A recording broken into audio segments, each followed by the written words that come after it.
ये है रूलन, एक मास्टरमाइंड बेरोजगार सिविल इंजीनियर जो अचानक एक दिन नोबल प्रिंस की बॉडी में रीइंकारनेट हो जाता है। एक ऐसे छोटे, बदसूरत और खतरनाक शहर में जो सालों से बिल्कुल भी डेवलप नहीं हुआ था। जब एक बूढ़ा आदमी किसी जरूरी चर्चा के लिए प्रिंस को बुलाने जा रहा होता है, तभी रास्ते में उसे एक मेड दिखाई देती है जो अभी अभी प्रिंस के कमरे से बाहर निकली थी। उसके पूछने पर वह कहती है कि प्रिंस अभी सो रहे हैं, लेकिन असल में उसी मेड ने प्रिंस की ड्रिंक में जहर मिलाकर उसे मार दिया था। जब वह बूढ़ा आदमी प्रिंस को उठाने के लिए कमरे में पहुंचता है तो उसे लगता है कि शायद प्रिंस बैठे बैठे ही सो गए हैं, लेकिन सच तो ये था कि प्रिंस पहले ही मर चुका था। तभी अचानक उसकी आंखें खुलती है क्योंकि उसी पल रूलन अपनी बॉडी में रीइंकारनेट हो चुका होता है। आसपास का माहौल देखकर शुरुआत में उसे कुछ भी समझ में नहीं आता कि आखिर यहाँ चल क्या रहा है। वह अपनी याददाश्त पर जोर डालने की कोशिश करता है, लेकिन अभी उसे कुछ साफ समझ में नहीं आ रहा था। तभी वह बूढ़ा आदमी उसे उठाते हुए कहता है, हमें तुरंत चलना होगा। बाहर लोग उस विच को मारने के लिए आपके आदेश का इंतजार कर रहे हैं। रूलन को बाहर से जोर जोर से हंसने और शोर मचाने की आवाज आ रही थी क्योंकि पूरे शहर के लोग एक विच को सूली पर चढ़ाने की तैयारी कर रहे थे। कुछ वीआईपी नोबल्स भी आराम से बैठे इस नजारे का मजा ले रहे थे, जैसे वो कोई बहुत महान काम कर रहे हो। अपने दिमाग पर जोर डालने के बाद रूलन को इस प्रिंस की सारी यादें वापस आने लगती है और तब उसे समझ आता है कि अब वह एक ऐसे प्रिंस की बॉडी में है जो पहले ही मर चुका है। अब वह उठकर कमरे को ध्यान से देखने लगता है। तभी उसकी नजर वाइन के गिलास पर पड़ती है और वह तुरंत समझ जाता है कि प्रिंस की हत्या हुई है। जब रूलन उस बूढ़े आदमी के साथ बाहर निकलता है तो वह बुरी तरह हैरान रह जाता है क्योंकि अब वह पूरी तरह एक अलग ही दुनिया में, एक अनजान शहर में आ चुका था जहाँ लोग एक विच को मारने के लिए खुशी मना रहे थे। नीचे भीड़ में वही मेड भी खड़ी थी। प्रिंस को जिंदा देखकर वह अंदर से कांप उठती है क्योंकि उसने तो उसे मारने के लिए बेहद खतरनाक जहर दिया था। रूलन तभी उस विच की तरफ देखता है जो अभी काफी जवान लड़की थी, लेकिन उसे अब भी समझ में नहीं आ रहा था कि आखिर हर कोई उसे मारना क्यों चाहता है। सभी लोग बस प्रिंस के आदेश का इंतजार कर रहे थे ताकि उसे सूली पर लटका दिया जाए, लेकिन बिना पूरी सच्चाई जाने रूलन किसी को कैसे मार सकता था। इसलिए वह सबके सामने एक नॉर्मल प्रिंस की तरह व्यवहार करते हुए कहता है, मैं अपना फैसला कल सुनाऊंगा। अब यह सुनकर एक रॉयल नाइट गुस्से में कहता है, आप ऐसे कैसे कर सकते हैं? एक विच के पकड़े जाने के बाद हमारा काम है उसे तुरंत मार देना, इससे पहले कि दूसरी विचेस उसे बचाने यहाँ आ जाए। तो इसमें दिक्कत क्या है? अगर दूसरी विचेस भी यहाँ आ जाए तो और भी अच्छा होगा, हम उन सबको एक साथ पकड़ लेंगे। अपना फैसला सुनाकर रूलन चुपचाप वहाँ से वापस चला जाता है। कुछ देर के बाद दिखाया जाता है कि रूलन अपने गार्ड्स के साथ प्रिंस के मेंशन की तरफ जा रहा होता है और उसके सामने वही महिला बैठी होती है जिसने प्रिंस को जहर देकर मारा था। लेकिन फिलहाल रूलन को उसके बारे में कुछ भी पता नहीं था। अपने कमरे में पहुँचने के बाद वह आसपास की चीजों को ध्यान से देखने लगता है और थोड़ी ही देर में उसे समझ आ जाता है कि उसके साथ कुछ अच्छा नहीं हुआ है क्योंकि वह एक ऐसे बर्बाद और पिछड़े राज्य में आ चुका था जिसकी आसपास के दूसरे राज्य बिल्कुल भी इज्जत नहीं करते थे। यह एक ऐसा इलाका था जो सालों से कभी डेवलप हुआ ही नहीं था। इसलिए रूलन सोचने लगता है, आखिर मैं यहाँ क्यों आया हूँ? लेकिन तभी जब वह शीशे में अपना चेहरा देखता है तो उसे थोड़ा सुकून मिलता है क्योंकि कम से कम यह बंदा दिखने में काफी हैंडसम था। अब रूलन फैसला करता है कि सबसे पहले उसे इस राज्य के हालात समझने होंगे कि आखिर यहाँ चल क्या रहा है। अगले सीन में जब वह लंच कर रहा होता है तभी वही बूढ़ा आदमी जो राज्य का फाइनेंशियल एडवाइजर था उससे आकर पूछता है, आखिर आपने आज एग्जीक्यूशन को टाल कैसे दिया? इस पर रूलन सीधा अपना सबसे बड़ा सवाल पूछता है, आखिर ये सब क्यों हो रहा है? लोग विचेस से इतनी नफरत क्यों करते हैं? तब वह बूढ़ा आदमी बताता है कि कई साल पहले लोगों ने वेस्टर्न फॉरेस्ट में कुछ बेहद खतरनाक विचेस को देखा था। वहीं उन्हें एक छोटा पत्थर मिला जिस पर एक अजीब सा निशान बना हुआ था और वह निशान असल में विच कॉर्पोरेशन एसोसिएशन का सिंबल था। मतलब आखिर ये है क्या? तब वह बूढ़ा आदमी बताता है कि सालों से विचेस हमेशा अकेली रहती आई हैं, लेकिन यह विच कॉर्पोरेशन एसोसिएशन सभी विचेस को एक ही मिशन के लिए एकजुट करना चाहती है, एक मिस्टीरियस होली माउंटेन को खोजने के मिशन के लिए। उनके मुताबिक वही एक ऐसी जगह है जहां विचेस सुकून और शांति से रह सकती हैं। इसलिए विच कॉर्पोरेशन एसोसिएशन दुनिया भर के विचेस को ढूंढकर एक साथ इकट्ठा कर रही है। मतलब तुम लोग इस बात से डरते हो कि अगर उन्हें पता चल गया कि हमने एक विच को पकड़ रखा है तो वे उसे बचाने के लिए पूरे शहर को तबाह कर देंगे। हाँ बिल्कुल, इसलिए हमें उसे जल्द से जल्द खत्म करना होगा, क्योंकि विचेस के पास ऐसी डिमोनिक पावर्स होती हैं जिनका हमें अंदाजा तक नहीं। पावर मतलब कैसी पावर? तब एडवाइजर बताता है कि कुछ दिनों पहले उत्तर दिशा की एक माइन ढह गई थी और वहीं उस विच ने एक आदमी को जिंदा जलाकर मार दिया था। अगर ऐसी बात है तो मैं खुद उससे मिलना चाहूंगा। अब उसकी बात सुनकर एडवाइजर बुरी तरह से हैरान रह जाता है। साथ ही रूलन को यह भी पता चल जाता है कि विचेस को आग से कोई नुकसान नहीं होता। यही वजह थी कि लोग उसे सूली पर चढ़ाकर मारना चाहते थे, क्योंकि उनके पास दूसरा कोई तरीका नहीं था। लेकिन इतना सब सुनने के बाद भी रूलन को पूरी तरह यकीन ही नहीं हो रहा था, इसलिए वह खुद अपने रॉयल गार्ड और रॉयल एडवाइजर के साथ उस विच से मिलने निकल पड़ता है। रास्ते में गार्ड उसे रोकते हुए कहता है, सुनिए, हम सब मारे जा सकते हैं, आपको ये करने की जरूरत नहीं है। लेकिन हम देखते हैं कि रूलन शांत होकर जवाब देता है, अगर तुम बुराई का सामना ही नहीं करोगे तो उसे हराओगे कैसे? अब हालांकि ये सब सुनने के बाद भी वे लोग जाना नहीं चाहते थे, क्योंकि अपने प्रिंस को अकेला छोड़ना भी उनके लिए नामुमकिन था। अब जैसे ही रूलन उस केज के पास पहुंचता है, वह विच को देखकर बुरी तरह चौंक जाता है, क्योंकि उसके सामने कोई डरावना मॉन्स्टर नहीं बल्कि एक बेहद खूबसूरत लड़की खड़ी थी। उसकी गहरी नीली आंखें, उसकी मासूमियत साफ दिखाई दे रही थी। रूलन के पूछने पर वह अपना नाम एना बताती है। सुनो, उस माइन में आखिर हुआ क्या था? मुझे सब सच सच बताओ। इस पर एना बताती है कि जब माइन ढही तब उसके पिता लकड़ियों और पत्थरों के नीचे फंस गए थे, लेकिन इससे पहले कि वह उन्हें बचाने पहुंचती, एक दूसरा माइनर मौका देखकर उसके पिता के पैसे चुराने लगा। वही पैसे जिन्हें उसके पिता ने पूरी जिंदगी मेहनत करके कमाया था। बुरी तरह फंसे होने के बावजूद उसके पिता अपनी पूरी ताकत से उन पैसों को बचाने की कोशिश कर रहे थे। जब एना वहाँ पहुँची तब वह आदमी उसके पिता को मारने ही वाला था और बस उसी पल उसने बिना सोचे समझे उसे जिंदा जला दिया। लेकिन तुम पकड़ी कैसे गई? अब इस बार जवाब एना नहीं बल्कि एडवाइजर देता है। वह बताता है कि एना को पकड़ने वाला उसका अपना पिता था, क्योंकि जो कोई भी किसी विच को पकड़ने में मदद करता था उसे इनाम में 25 गोल्ड कॉइन्स मिलते थे और उसके पिता के लिए वह रकम बाकी की जिंदगी आराम से बिताने के लिए काफी थी। यह सुनकर रूलन को बहुत बुरा लगता है, लेकिन उसके मन में अभी भी एक सवाल था कि आखिर एना ने उस ताकतवर माइनर को कैसे मार दिया। तब एना कहती है, क्या आपको विचेस की डेमोनिक पावर्स के बारे में नहीं पता? लेकिन रूलन के लिए ये सब अभी भी किसी फैंटेसी कहानी जैसा था। उसे मैजिक और डेमोनिक पावर जैसी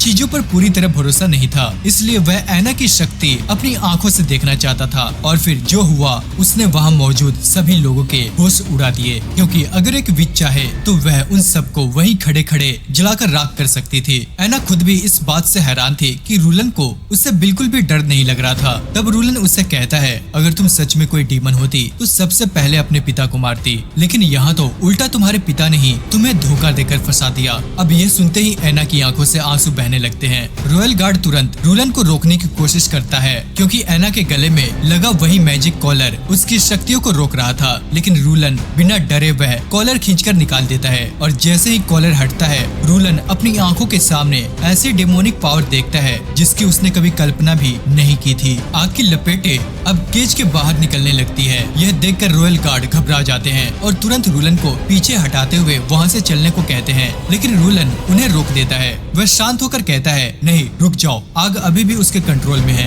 तभी एना धीरे धीरे आगे बढ़ती है और उससे कहती है, तो आखिर आपने देख ही लिया, इसे ही डेमोनिक पावर्स कहते हैं। हम देखते हैं कि उसके पूरे शरीर के कपड़े आग में जल चुके थे, लेकिन वह बिल्कुल आराम से उस भयानक लपेटे को कंट्रोल कर रही थी। अब तो आपने मेरी पावर्स देख ही ली ना, अब आप चाहो तो मुझे आराम से मार सकते हो। पर हम देखते हैं कि रूलन ऐसा बिल्कुल भी नहीं करता। वह अपना कोट उतार कर एना को पहनाता है और कहता है, किसने कहा कि तुम मरने वाली हो? असल में मैं चाहता हूँ कि तुम मेरे लिए काम करो। अब हमें इसके बाद अगली सुबह दिखाई जाती है, जहाँ रूलन कुछ थर्मोडायनामिक्स के नियमों का इस्तेमाल करके एना की शक्तियों को समझने की कोशिश कर रहा था, क्योंकि अपनी पिछली जिंदगी में वह एक इंजीनियर था। वह एना की पावर को साइंस और थर्मोडायनेमिक्स के जरिए समझना चाहता था, लेकिन उसकी शक्तियाँ किसी भी सामान्य नियम को फॉलो ही नहीं कर रही थी। यानी ये दुनिया का मैजिक साधारण साइंस से बिल्कुल अलग था। अब इसी बीच बैरो भी प्रिंस से मिलने पहुंचता है। तब रूलन उससे पूछता है, तो तुम्हारा काम पूरा हो गया? असल में रूलन ने ये करवाया था कि उसने एक दूसरे कैदी के चेहरे को कपड़े से ढककर सबके सामने फांसी पर लटका दिया, ताकि सभी लोगों को यही लगे कि वही विच थी जिसे मार दिया गया है। मतलब सांप भी मर गया और लाठी भी ना टूटे। और क्योंकि बैरो यहाँ का फाइनेंस मिनिस्टर था, इसलिए रूलन उससे पूरे शहर की रिपोर्ट मांगता है। पिछले 10 सालों का खर्चा, टैक्स रिकॉर्ड, शहर की हालत, उत्पादन मतलब सब कुछ। साथ ही वह टेक्सटाइल, स्टील और सेरामिक्स के प्रोडक्शन की भी जानकारी मांगता है। ये सब सुनकर बैरो बुरी तरह हैरान रह जाता है, क्योंकि अब तक वह जिस प्रिंस को जानता था वह बस एक जिंदा लाश जैसा इंसान था, जिसे अपने राज्य या लोगों से कोई फर्क ही नहीं पड़ता था। लेकिन अब उसके सामने खड़ा प्रिंस पूरी तरह बदल चुका था। आखिर आपको इन रिपोर्ट्स की जरूरत क्यों पड़ गई? मैंने जितना कहा है बस उतना करो। हम अपनी टेरिटरी को ऐसे और बर्बाद नहीं होने दे सकते। असल में अब तक रूलन यहाँ की जियोपॉलिटिक्स अच्छी तरह समझ चुका था। उसे पता चल गया था कि इस दुनिया में कई बड़े और बेहद विकसित किंगडम मौजूद है, जिन्हें अलग अलग प्रिंस और प्रिंसेस संभाल रहे हैं। हर किसी के पास एक मजबूत और अमीर साम्राज्य है, जहाँ लोग आराम और ऐश की जिंदगी जी रहे हैं। लेकिन दूसरी तरफ रूलन पूरे साम्राज्य के बीचों बीच एक ऐसे शहर में फंस चुका था जो पूरी तरह बर्बाद और पिछड़ा हुआ था। तुम्हें क्या लगता है हमारी सबसे बड़ी गलती क्या थी? अब बैरो जवाब देता है, हमारे पास न ढंग के संसाधन बचे हैं और न ही खाने पीने का पर्याप्त सामान। तो तुम्हारे हिसाब से इस पूरे किंगडम में सबसे ज्यादा ताकत किसके पास है? अब हम देखते हैं कि बैरो बिना सोचे तुरंत जवाब देता है, रॉयल हाउस ऑफ विम्बलेडोन के पास। नहीं, तुम गलत हो, ये सब सिर्फ दिखावा है। जहाँ तक मैंने समझा है, असल में इस पूरे किंगडम को चर्च कंट्रोल करता है। सिर्फ उसी इंसान को असली राजा माना जाता है जिसे पोप खुद ताज पहनाए। यानी कि दुनिया जिस इंसान को किंग समझती है वह असल में सिर्फ एक पपेट है। चाहे मेरे भाई बहन अपनी टेरिटरी को कितना भी मजबूत बना ले, आखिर में पूरा किंगडम चर्च के कंट्रोल में ही रहेगा। और हाँ, यहाँ एक जरूरी बात यह है कि इस दुनिया के बाकी सभी प्रिंस और प्रिंसेस असल में रूलन के अपने भाई बहन ही हैं, जो फिलहाल अलग अलग राज्यों पर राज कर रहे हैं। अब रूलन पूरी तरह समझ चुका था कि अगर उसे सच में किंग बनना है तो उसे चर्च के बनाए इस सिस्टम से बाहर निकलकर अपना अलग साम्राज्य बनाना होगा। लेकिन उसकी सबसे बड़ी समस्या थी इस किंगडम के लोग, क्योंकि चर्च ने सालों से लोगों के दिल और दिमाग पर अपना पूरा कब्जा जमा रखा था। इसी वजह से चर्च जो भी कहता था लोग आंख बंद करके उस पर विश्वास कर लेते थे। इसलिए रूलन ने सोचा कि अगर किसी तरह लोगों के सामने ये साबित कर दिया जाए कि चर्च झूठ बोल रहा है तो लोग खुद ही उसका साथ छोड़ देंगे। और ये साबित करने में सबसे बड़ा रोल निभा सकती थी विचेस, क्योंकि चर्च ने सालों से लोगों के दिमाग में यह बात बैठा दी थी कि विचेस बुरी होती है क्योंकि उनके पास डेमोनिक पावर्स हैं। तो अगर रूलन लोगों को ये दिखा दे कि विचेस असल में बुरी नहीं है तो जाहिर सी बात है कि लोगों का चर्च पर से विश्वास टूटने लगेगा। अब ये सब सुनने के बाद बैरो को आखिर समझ में आ जाता है कि प्रिंस ने एना को क्यों बचाया। तब रूलन उससे कहता है, अगर हम इस लड़ाई में जीत गए तो आगे चलकर तुम मेरे राइट हैंड बन सकते हो, इसलिए अब से मेरे किसी भी फैसले पर सवाल मत उठाना। अब प्रिंस से बात करने के बाद जब बैरो बाहर निकलता है तो रॉयल गार्ड तुरंत उससे पूछता है, आखिर हुआ क्या प्रिंस सच में उस विच को अपने पास रखने वाले हैं? लेकिन हम देखते हैं कि बैरो बिना कुछ बोले ही वहाँ से चला जाता है। दूसरी तरफ एना को दिखाया जाता है जो अकेले गार्डन में चुपचाप बैठी होती है, क्योंकि बैरो ने उससे एक कॉन्ट्रैक्ट साइन करवाया था जिसके मुताबिक उसे अपने काम के बदले हर महीने एक गोल्ड कॉइन मिलेगा। अब ये सुनकर एना खुद हैरान रह गई थी, क्योंकि इतना पैसा तो उसका पिता पूरे साल में भी नहीं कमा पाता था। उसे समझ नहीं आ रहा था कि आखिर प्रिंस उससे चाहता क्या है। तभी रूलन उसके पास आता है, मुझे माफ कर दो, इतना सब होने के बाद तुम्हें आराम मिलना चाहिए था, लेकिन मैंने तुम्हें फिर यहाँ बुला लिया। मुझे अभी तक समझ नहीं आया आपने मुझे बचाया ही क्यों। अब रूलन कहता है, चलो चलते चलते बात करते हैं। लेकिन हम देखते हैं कि एना तुरंत मना कर देती है, नहीं ऐसा कैसे हो सकता है, मैंने एक इंसान को मार डाला, मुझे सजा मिलनी चाहिए और आप मुझे बचा रहे हैं। तुमने जो किया वो सिर्फ अपने बचाव में किया था, इतना परेशान होने की जरूरत नहीं है। लेकिन क्योंकि लोग हमेशा से विचेज को बुरी नजर से देखते आए थे, इसलिए एना खुद भी मानने लगी थी कि वह माफी के लायक नहीं है। तभी रूलन पास से एक फूल तोड़कर उसे दे देता है। हम देखते हैं कि फूल बेहद खूबसूरत था, लेकिन अचानक रूलन कहता है, वैसे इसमें जहर है। अब ये सुनते ही एना डरकर तुरंत फूल फेंक देती है। अरे चिंता मत करो, मैं तो बस मजाक कर रहा था, इसमें कोई जहर नहीं है। फिर वह फूल उठाते हुए कहता है, यह फूल अभी भी उतना ही खूबसूरत है, लेकिन मेरे एक छोटे से झूठ ने तुम्हारी सोच बदल दी। विचेस की ताकतों के साथ भी कुछ ऐसा ही है, ना उनकी पावर अच्छी होती है ना बुरी, लेकिन लोगों की सोच ऐसी बना दी गई है कि हर कोई उन्हें खतरनाक समझता है। नहीं, हमारी पावर सच में खतरनाक है। हम विचेस एक छोटी सी गलती से भी किसी इंसान को पल भर में ही मार सकती हैं। अगर तुम्हें मरना ही है तो ठीक है, तुम मर जाओ, लेकिन क्या तुम्हें लगता है कि तुम्हारी मौत से सब कुछ बदल जाएगा? तुम्हारा अपना पिता तक विचेस से नफरत करता है और उसके जैसे हजारों लाखों लोग हैं। अगर तुम हार मानकर यह मान लो कि वे सही हैं, तो कभी कुछ बदलेगा ही नहीं। फिर वह अपना हाथ उसकी तरफ आगे बढ़ाते हुए कहता है, लेकिन अगर तुम मेरा साथ दो तो हम एक ऐसी दुनिया बना सकते हैं जहाँ विचेस आजादी से जी सके। अब ये सुनते ही ऐना की आंखों से आंसू निकलने लगते हैं। क्या ये सच में मुमकिन है? मैं भी एक आम इंसान की तरह जीना चाहती हूँ, घूमना फिरना हंसना बिना डर के जीना चाहती हूँ। क्या आपका दिखाया हुआ यह सपना सच में सच हो सकता है? हाँ, सब मुमकिन है, बस मेरा साथ दो। इसके बाद वह ऐना से कहता है कि उसे अपनी शक्तियों पर और ज्यादा कंट्रोल पाने के लिए ट्रेनिंग करनी होगी ताकि पिछली बार जैसी घटना दोबारा ना हो। अब इसके बाद रात होने पर वही मेड दिखाई देती है जिसने प्रिंस को जहर देकर मारने की कोशिश की थी। वह एक चिट्ठी में प्रिंस के बदलते हुए व्यवहार के बारे में लिखती है और उसे किसी अनजान व्यक्ति के पास भेज देती है। अगले दिन जब रूलन सारी रिपोर्ट्स पढ़ता है तो उसे समझ आता है कि उनका शहर असल में एक माइनिंग टाउन है जो पूरा किंगडम के बॉर्डर पर स्थित है। लेकिन नोबल्स के लगातार भ्रष्टाचार की वजह से जिस शहर को सबसे ज्यादा विकसित होना चाहिए था वही पूरी तरह बर्बाद हो चुका था। सबसे बड़ी समस्या ये थी कि वहाँ खेती ही नहीं होती थी। तब रूलन बैरो से पूछता है तो फिर यहाँ खाने का इंतजाम कैसे होता है? हम जो भी ओर निकालते हैं उसे हम लॉन्गसोंग फोर्ट्रेस के साथ खाने के बदले ट्रेड करते हैं। एक तरह से वे लोग हमारे वाटर सिटी को अपनी प्रॉपर्टी समझते हैं, हमसे सारा जरूरी सामान ले लेते हैं और बदले में बस इतना खाना देते हैं कि यहाँ के मजदूर किसी तरह जिंदा रह सके। असल में पहले इस शहर का रूलर बोरिस था और वह बिना सोचे समझे हमेशा उनकी हर बात मान लिया करता था। बस थोड़े से खाने के बदले वह पूरे शहर का संसाधन उन्हें सौंप देता था। यह सुनकर रूलन को भी प्रिंस की यादों से बोरिस के बारे में काफी कुछ याद आने लगता है। तब बैरो उससे कहता है, हाँ तुम सही कह रहे हो, इसलिए मैंने आज तक कभी उस पर भरोसा ही नहीं किया। मुझे पहले से पता था कि उसकी पोजीशन छीनने के बाद मैं उसका सीधा दुश्मन बन जाऊंगा। असल में बोरिस और बाकी नोबल्स के रिश्ते लॉन्गसोंग फोर्ट्रेस के प्रिंस के साथ काफी अच्छे थे। उन्हें ना तो इस शहर की चिंता थी और ना यहाँ के लोगों की, इसलिए वे लोग हमेशा सिर्फ उतना ही खाना भेजते थे जिससे वहाँ के मजदूर किसी तरह जिंदा रह सके। अब ये सुनने के बाद रूलन तुरंत अपना फैसला लेता है। वह कहता है, आज से लॉन्गसोंग फोर्ट्रेस के साथ हमारे सारे ट्रेड बंद। अब हम अपना सारा ओरे अच्छे दामों में विलो सिटी को बेचेंगे और वहीं से खाना खरीदेंगे। अब ये सुनकर बैरो थोड़ा परेशान हो जाता है, लेकिन विलो सिटी इतना सारा ओरे लेकर क्या करेगा? वे लोग इतना सामान खरीदेंगे ही नहीं। हाँ, पर अगर हम दाम आधा करते तो इतना फायदा देखकर कोई भी मना नहीं करेगा। लेकिन हम देखते हैं कि बैरो को अभी भी चिंता थी। उसे डर था कि ये कोई फ्यूचर प्रूफ प्लान नहीं है। अगर वे किसी तरह सस्ते में ओरे बेचते हैं तो उनका पूरा स्टॉक जल्दी खत्म हो जाएगा। लेकिन रूलन का प्लान काफी लंबी सोच के साथ बनाया गया था। वह इस शहर के बिजनेस को भी बढ़ाना चाहता था। जब वे लोग पहले पर्याप्त संसाधन इकट्ठा कर ले, और रिसोर्सेज से उनका मतलब था शिप्स, क्योंकि उनकी यह बॉर्डर सिटी एक विशाल नदी के किनारे बसी हुई थी। एक ऐसी लंबी नदी जो पूरे किंगडम से होकर गुजरती थी। अगर वे लोग अच्छी शिप्स बना लेते तो पूरे किंगडम में व्यापार कर सकते थे, यानी हर तरफ पैसा ही पैसा।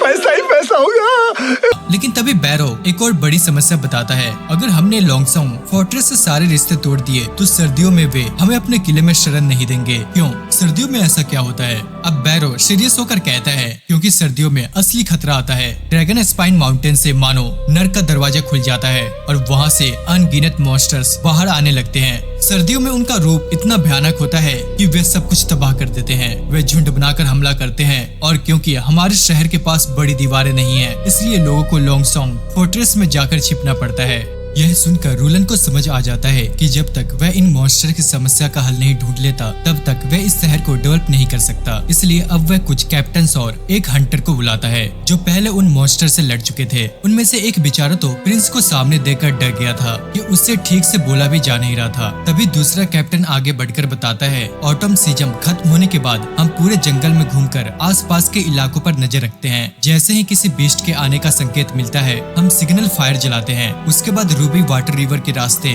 सभी लोग लॉन्गसोंग फोर्ट्रेस की तरफ निकल जाते हैं। क्या नदी की दूसरी तरफ भी मॉन्स्टर्स हमला करते हैं? नहीं, ये नदी बहुत गहरी है और इसका बहाव भी बेहद तेज है। आज तक किसी बीस्ट ने इसे पार करने की हिम्मत नहीं की। सुनो, इन मॉन्स्टर्स के आने के बाद हालात सामान्य होने में कितना समय लगता है? ज्यादा नहीं, बस 2 से 3 महीने, जब तक आसमान साफ न हो जाए और बर्फ पिघल न जाए। लेकिन पिछली बार ये हमला पूरे 4 महीने तक चला था और उसी वजह से कई लोग भूख से मारे गए, क्योंकि उन्हें खाना उतना ही मिलता था जितना ओरे वे प्रोड्यूस करते थे। पहले 2-3 महीने तक तो लोग बचे हुए संसाधनों से काम चला लेते थे, लेकिन चौथा महीना आते आते उनका पूरा ओरे खत्म हो चुका था और वे वापस शहर जाकर माइनिंग भी नहीं कर सकते थे। मतलब ना ओरे मिलता और ना ही खाना। अब रूलन के लिए ये पूरी तरह साफ हो चुका था कि लॉन्गसंग फोर्ट्रेस कभी भी उनका लॉन्ग टर्म सॉल्यूशन नहीं बन सकता। तभी प्रिंस हंटर से पूछता है, तुमने कितने मॉन्स्टर्स मारे हैं? 2, एक म्यूटेंट बी और एक म्यूटेंट वुल्फ। वह आगे बताता है कि असल में वे पहले सामान्य जानवर ही होते थे,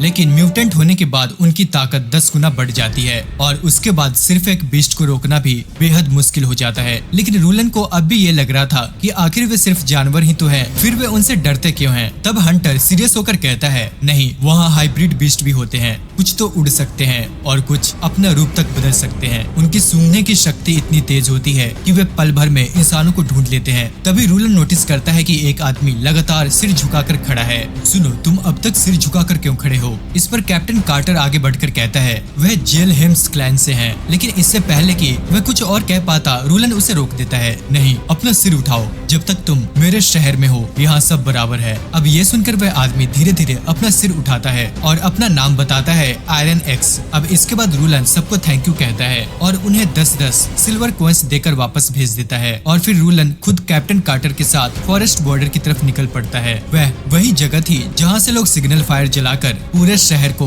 मॉन्स्टर के आने की चेतावनी देते थे। आसपास के इलाकों को ध्यान से स्टडी करने के बाद रूलन को समझ आता है कि जैसे ही लोगों को सिग्नल मिलता है, वे माउंटेन एरिया से सीधे रिवर की तरफ भागते हैं और ये पूरा रास्ता 600 मीटर लंबा था। तभी कार्टर थोड़ी हिचकिचाहट के साथ कहता है, माफ कीजिए, शायद मुझे ऐसा सवाल नहीं पूछना चाहिए, लेकिन कहीं आप डेमोनिक पीरियड के दौरान यही रहने का प्लान तो नहीं बना रहे? हाँ, बिल्कुल सही समझा आपने। अब ये सुनते ही कार्टर पूरी तरह से मौन धारण कर लेता है, क्योंकि शहर के गिने चुने गार्ड्स ही थे जो मॉन्स्टर से लोगों की रक्षा करने के लिए बिल्कुल न काफी थे और ऊपर से कैसल में 2000 लोगों के रहने की जगह भी नहीं थी। लेकिन रूलन बड़े कॉन्फिडेंस से कहता है, इस बात की चिंता मत करो, हम यहाँ इतिहास की सबसे मजबूत दीवार बनाएंगे। और अगर तुम भूल गए हो तो मैं याद दिला दूं कि रूलन अपनी पिछली जिंदगी में एक इंजीनियर था, इसलिए उसे पूरा भरोसा था कि अपनी मॉडर्न नॉलेज की मदद से वह एक ऐसी विशाल और मजबूत दीवार खड़ी कर सकता है जो मॉन्स्टर को रोक सके। दूसरी तरफ बैरो अभी भी इस सोच में डूबा हुआ था कि आखिर प्रिंस के अंदर इतना बड़ा बदलाव कैसे आया, क्योंकि पहले वाला प्रिंस पूरी तरह एक फेलियर था। उसे ना अपने शहर की परवाह थी और ना ही यहाँ के लोगों की। रॉयल फैमिली के नाम पर वह एक बहुत बड़ा दाग माना जाता था, यहाँ तक कि उसके अपने भाई बहन भी उसे बहुत ही ज्यादा उसे सीरियस नहीं लेते थे। लेकिन अब वही प्रिंस अचानक पूरी तरह से बदल चुका था। असल में बैरो ने शुरू में प्रिंस के अंडर काम करना इसलिए स्वीकार किया था क्योंकि किंग ने उसे फाइनेंस मिनिस्टर बनाने का वादा किया था। लेकिन अब उसके सामने जो रूलन था उसे देखकर खुद बैरो परेशान हो चुका था, क्योंकि एना को बचाने के बाद सिर्फ एक रात में रूलन इतना बदल गया था कि उसने पूरे शहर के भविष्य के लिए दर्जनों योजनाएं बना ली थी। हालांकि हमें सारी बातें दिखाई नहीं गई, लेकिन रूलन ने बैरो के सामने ऐसी स्ट्रेटेजी रखी थी जो उसने अपनी पूरी जिंदगी में कभी सुनी तक नहीं थी। लेकिन एक बड़ी समस्या अभी भी बाकी थी। अगर वे लोग डेमोनिक पीरियड को लॉन्गसंग फोर्ट्रेस की मदद के बिना सरवाइव नहीं कर पाए तो रूलन की सारी प्लानिंग बेकार हो जाती। और यही सोचकर बैरो काफी परेशान था, क्योंकि सर्दियां आने में अब सिर्फ 3 महीने बचे थे और इन्हीं 3 महीनों के अंदर रूलन 600 मीटर लंबी दीवार खड़ी करना चाहता था, जो लगभग नामुमकिन काम लग रहा था। वहीं दूसरी तरफ कार्टर खुद अभी सभी वर्कर्स को मैनेज कर रहा था, जहां वे लोग लाइमस्टोन और क्ले को एक साथ मिला रहे थे और एना अपनी फायर पावर से उन्हें गर्म कर रही थी। अब इसके बाद प्रिंस का अगला आदेश आता है, ठीक है, अब इसमें जिप्सन मिलाओ और इसे एक फाइन पाउडर में बदल दो। लेकिन हम देखते हैं कि कार्टर को समझ ही नहीं आ रहा था कि आखिर वे लोग बना क्या रहे हैं। इसके बाद वह पूछता है, आखिर ये सब है क्या? चिंता मत करो, ये ऐसी चीज है जो इस दुनिया के इतिहास में पहली बार होने वाली है। कुछ समय बाद जब वह मिस्टीरियस पाउडर तैयार हो जाता है तो रूलन एना से कहता है, आओ अब मैं तुम लोगों को एक मैजिक दिखाता हूँ। अब ये सुनकर एना हैरानी से पूछती है, क्या आपको भी मैजिक आता है? हाँ, मेरा मैजिक थोड़ा अलग है, इसे कहते हैं साइंस। अब इसके बाद वह कार्टर को आदेश देता है कि उस पाउडर में पानी मिलाकर उसे पत्थरों के ऊपर डाल दे और कहता है कल सुबह तक ये पूरी तरह सॉलिड बन जाएगा। हम देखते हैं कि शुरुआत में कार्टर को बिल्कुल भरोसा नहीं था कि इससे कुछ खास होगा, लेकिन अगली सुबह वह पाउडर सच में पत्थर की तरह कठोर बन चुका था। तब रूलन कार्टर से कहता है, एक बार तुम इसे तोड़कर देखो। अब इसके बाद कार्टर तुरंत अपना फावड़ा उठाता है और पूरी ताकत से उस पर वार करता है, लेकिन वह चीज अब स्टील जितनी मजबूत हो चुकी थी और ये देखकर कार्टर बहुत ही ज्यादा हैप्पी हो जाता है। अगर ऐसा है तो हम बहुत तेजी से आगे बढ़ सकते हैं। सिर्फ 5 सालों में पूरी दीवार तैयार हो जाएगी और हमारा कैसल भी पहले से कई गुना मजबूत बन जाएगा। हमें समझ आता है कि रूलन सिर्फ एक बड़ी दीवार बनाकर यही नहीं रुकना चाहता था। उसका सपना था 10,000 मजबूत घर बनाना, ताकि शहर के सभी लोगों को सुरक्षित शेल्टर मिल सके और वे चैन से जी सके। वह ऐसा घर बनाना चाहता था जो आंधी, तूफान, यहाँ तक कि भूकंप में भी न टूटे। यानी इस दुनिया के लिए एक बिल्कुल नई तरह की आधुनिक सिटी। सुनो कार्टर, वॉल कंस्ट्रक्शन अब तुम्हारी जिम्मेदारी है और एना, तुम रोज इन मटेरियल्स को बनाने में मदद करोगी। अब रूलन वापस वहाँ से जाने ही वाला था, तभी कार्टर उसे रोककर पूछता है, वैसे इस मिस्टीरियस पाउडर का नाम क्या है? इसका नाम है सीमेंट। यानी दोस्तों एक तरह से देखा जाए तो रूलन ने इस दुनिया में सीमेंट का आविष्कार कर दिया था। अब कुछ दिन बीतने के बाद रूलन को पता चल जाता है कि कंस्ट्रक्शन का काम बहुत धीमा चल रहा है। अगर यही स्पीड रही तो दीवार समय पर पूरी नहीं हो पाएगी। तभी बैरो प्रिंस से कहता है, देखिए कार्टर मेहनती तो बहुत है, लेकिन उसे कंस्ट्रक्शन का असली अनुभव नहीं है। 600 मीटर लंबी वॉल बनाने के लिए हमें किसी प्रोफेशनल आर्किटेक्ट की जरूरत पड़ेगी। अब रूलन को भी समझ आ गया था कि सिर्फ सीमेंट बना लेने से सब कुछ आसान नहीं होने वाला, इसलिए वह तुरंत आदेश देता है, फौरन जाओ और स्टोन मैसन्स को ढूंढो, यानी ऐसे लोग जो पत्थरों को तराशने और बड़ी इमारतें बनाने में माहिर हो। लेकिन बैरो परेशान होकर कहता है, पर हमारे शहर में ऐसा कोई स्किल्ड आदमी है ही नहीं, तो बाहर जाओ, लॉन्गसन फोर्ट्रेस जाओ या विलो सिटी, जहाँ जाना पड़े जाओ, लेकिन उन्हें ढूंढ कर लाओ। वहीं हम देखते हैं कि दूसरी तरफ शहर में एक आदमी फांसी वाली जगह के पास खड़ा था। वह सोच रहा था कि शायद यहीं उसकी स्टूडेंट एना को फांसी दी गई होगी। असल में वह आदमी कभी एना का टीचर हुआ करता था, उस समय तक जब तक लोगों को ये पता नहीं चला था कि एना एक विच है। वह अंदर से पूरी तरह से टूट चुका था, क्योंकि कुछ समय पहले उसके एक और स्टूडेंट ने भी यह कबूल किया था कि वह भी एक विच है। अपने स्टूडेंट्स को इस तरह मौत की सजा मिलते देखना उसके लिए किसी नरक से कम नहीं था। तभी पास खड़ा एक आदमी उसे आवाज देकर बुलाता है, क्योंकि टीचर देखने में काफी पढ़ा लिखा लग रहा था। वे लोग उससे कहते हैं, सुनो जरा ये देखकर बताओ कि इस रॉयल नोटिस में क्या लिखा है। अब हम देखते हैं कि टीचर जोर से पढ़ते हुए सबको बताता है, 20 से 40 साल के लोगों की जरूरत है पत्थर तोड़ने के लिए। जनरल वर्कर्स और मास्टर बिल्डर्स के लिए भी जगह खाली है। ऐसे लोग चाहिए जिन्हें कैसल या बड़ी इमारतें बनाने का अनुभव हो। सैलरी भी काफी अच्छी मिलेगी और मास्टर बिल्डर्स को हर महीने एक गोल्ड कॉइन मिलेगा। अब ये सुनते ही आसपास के लोग खुश हो जाते हैं, क्योंकि लंबे समय बाद उन्हें कमाने का मौका मिला था। वही टीचर भी समझ जाता है कि यह उसके लिए लाइफ चेंजिंग अपॉर्चुनिटी हो सकती है और वह तुरंत भागता हुआ इंटरव्यू के लिए प्रिंस के पास पहुंच जाता है। अब वह खुद परिचय देते हुए उनसे कहता है, प्रिंस मेरा नाम कार्ल वैन वर्ट है। भले ही मैं अभी यहाँ एक टीचर हूँ, लेकिन मैं पैलेस डिजाइन और कंस्ट्रक्शन वर्क में काफी काम किया है, साथ ही कई बड़े पब्लिक प्रोजेक्ट्स में भी। और तभी वह एक नाम लेता है, एसफोर्ड। यह नाम सुनते ही बैरो बुरी तरह से हैरान हो जाता है। वह तुरंत पूछता है, क्या तुम सच में एसफोर्ड प्रोजेक्ट्स के मेंबर थे?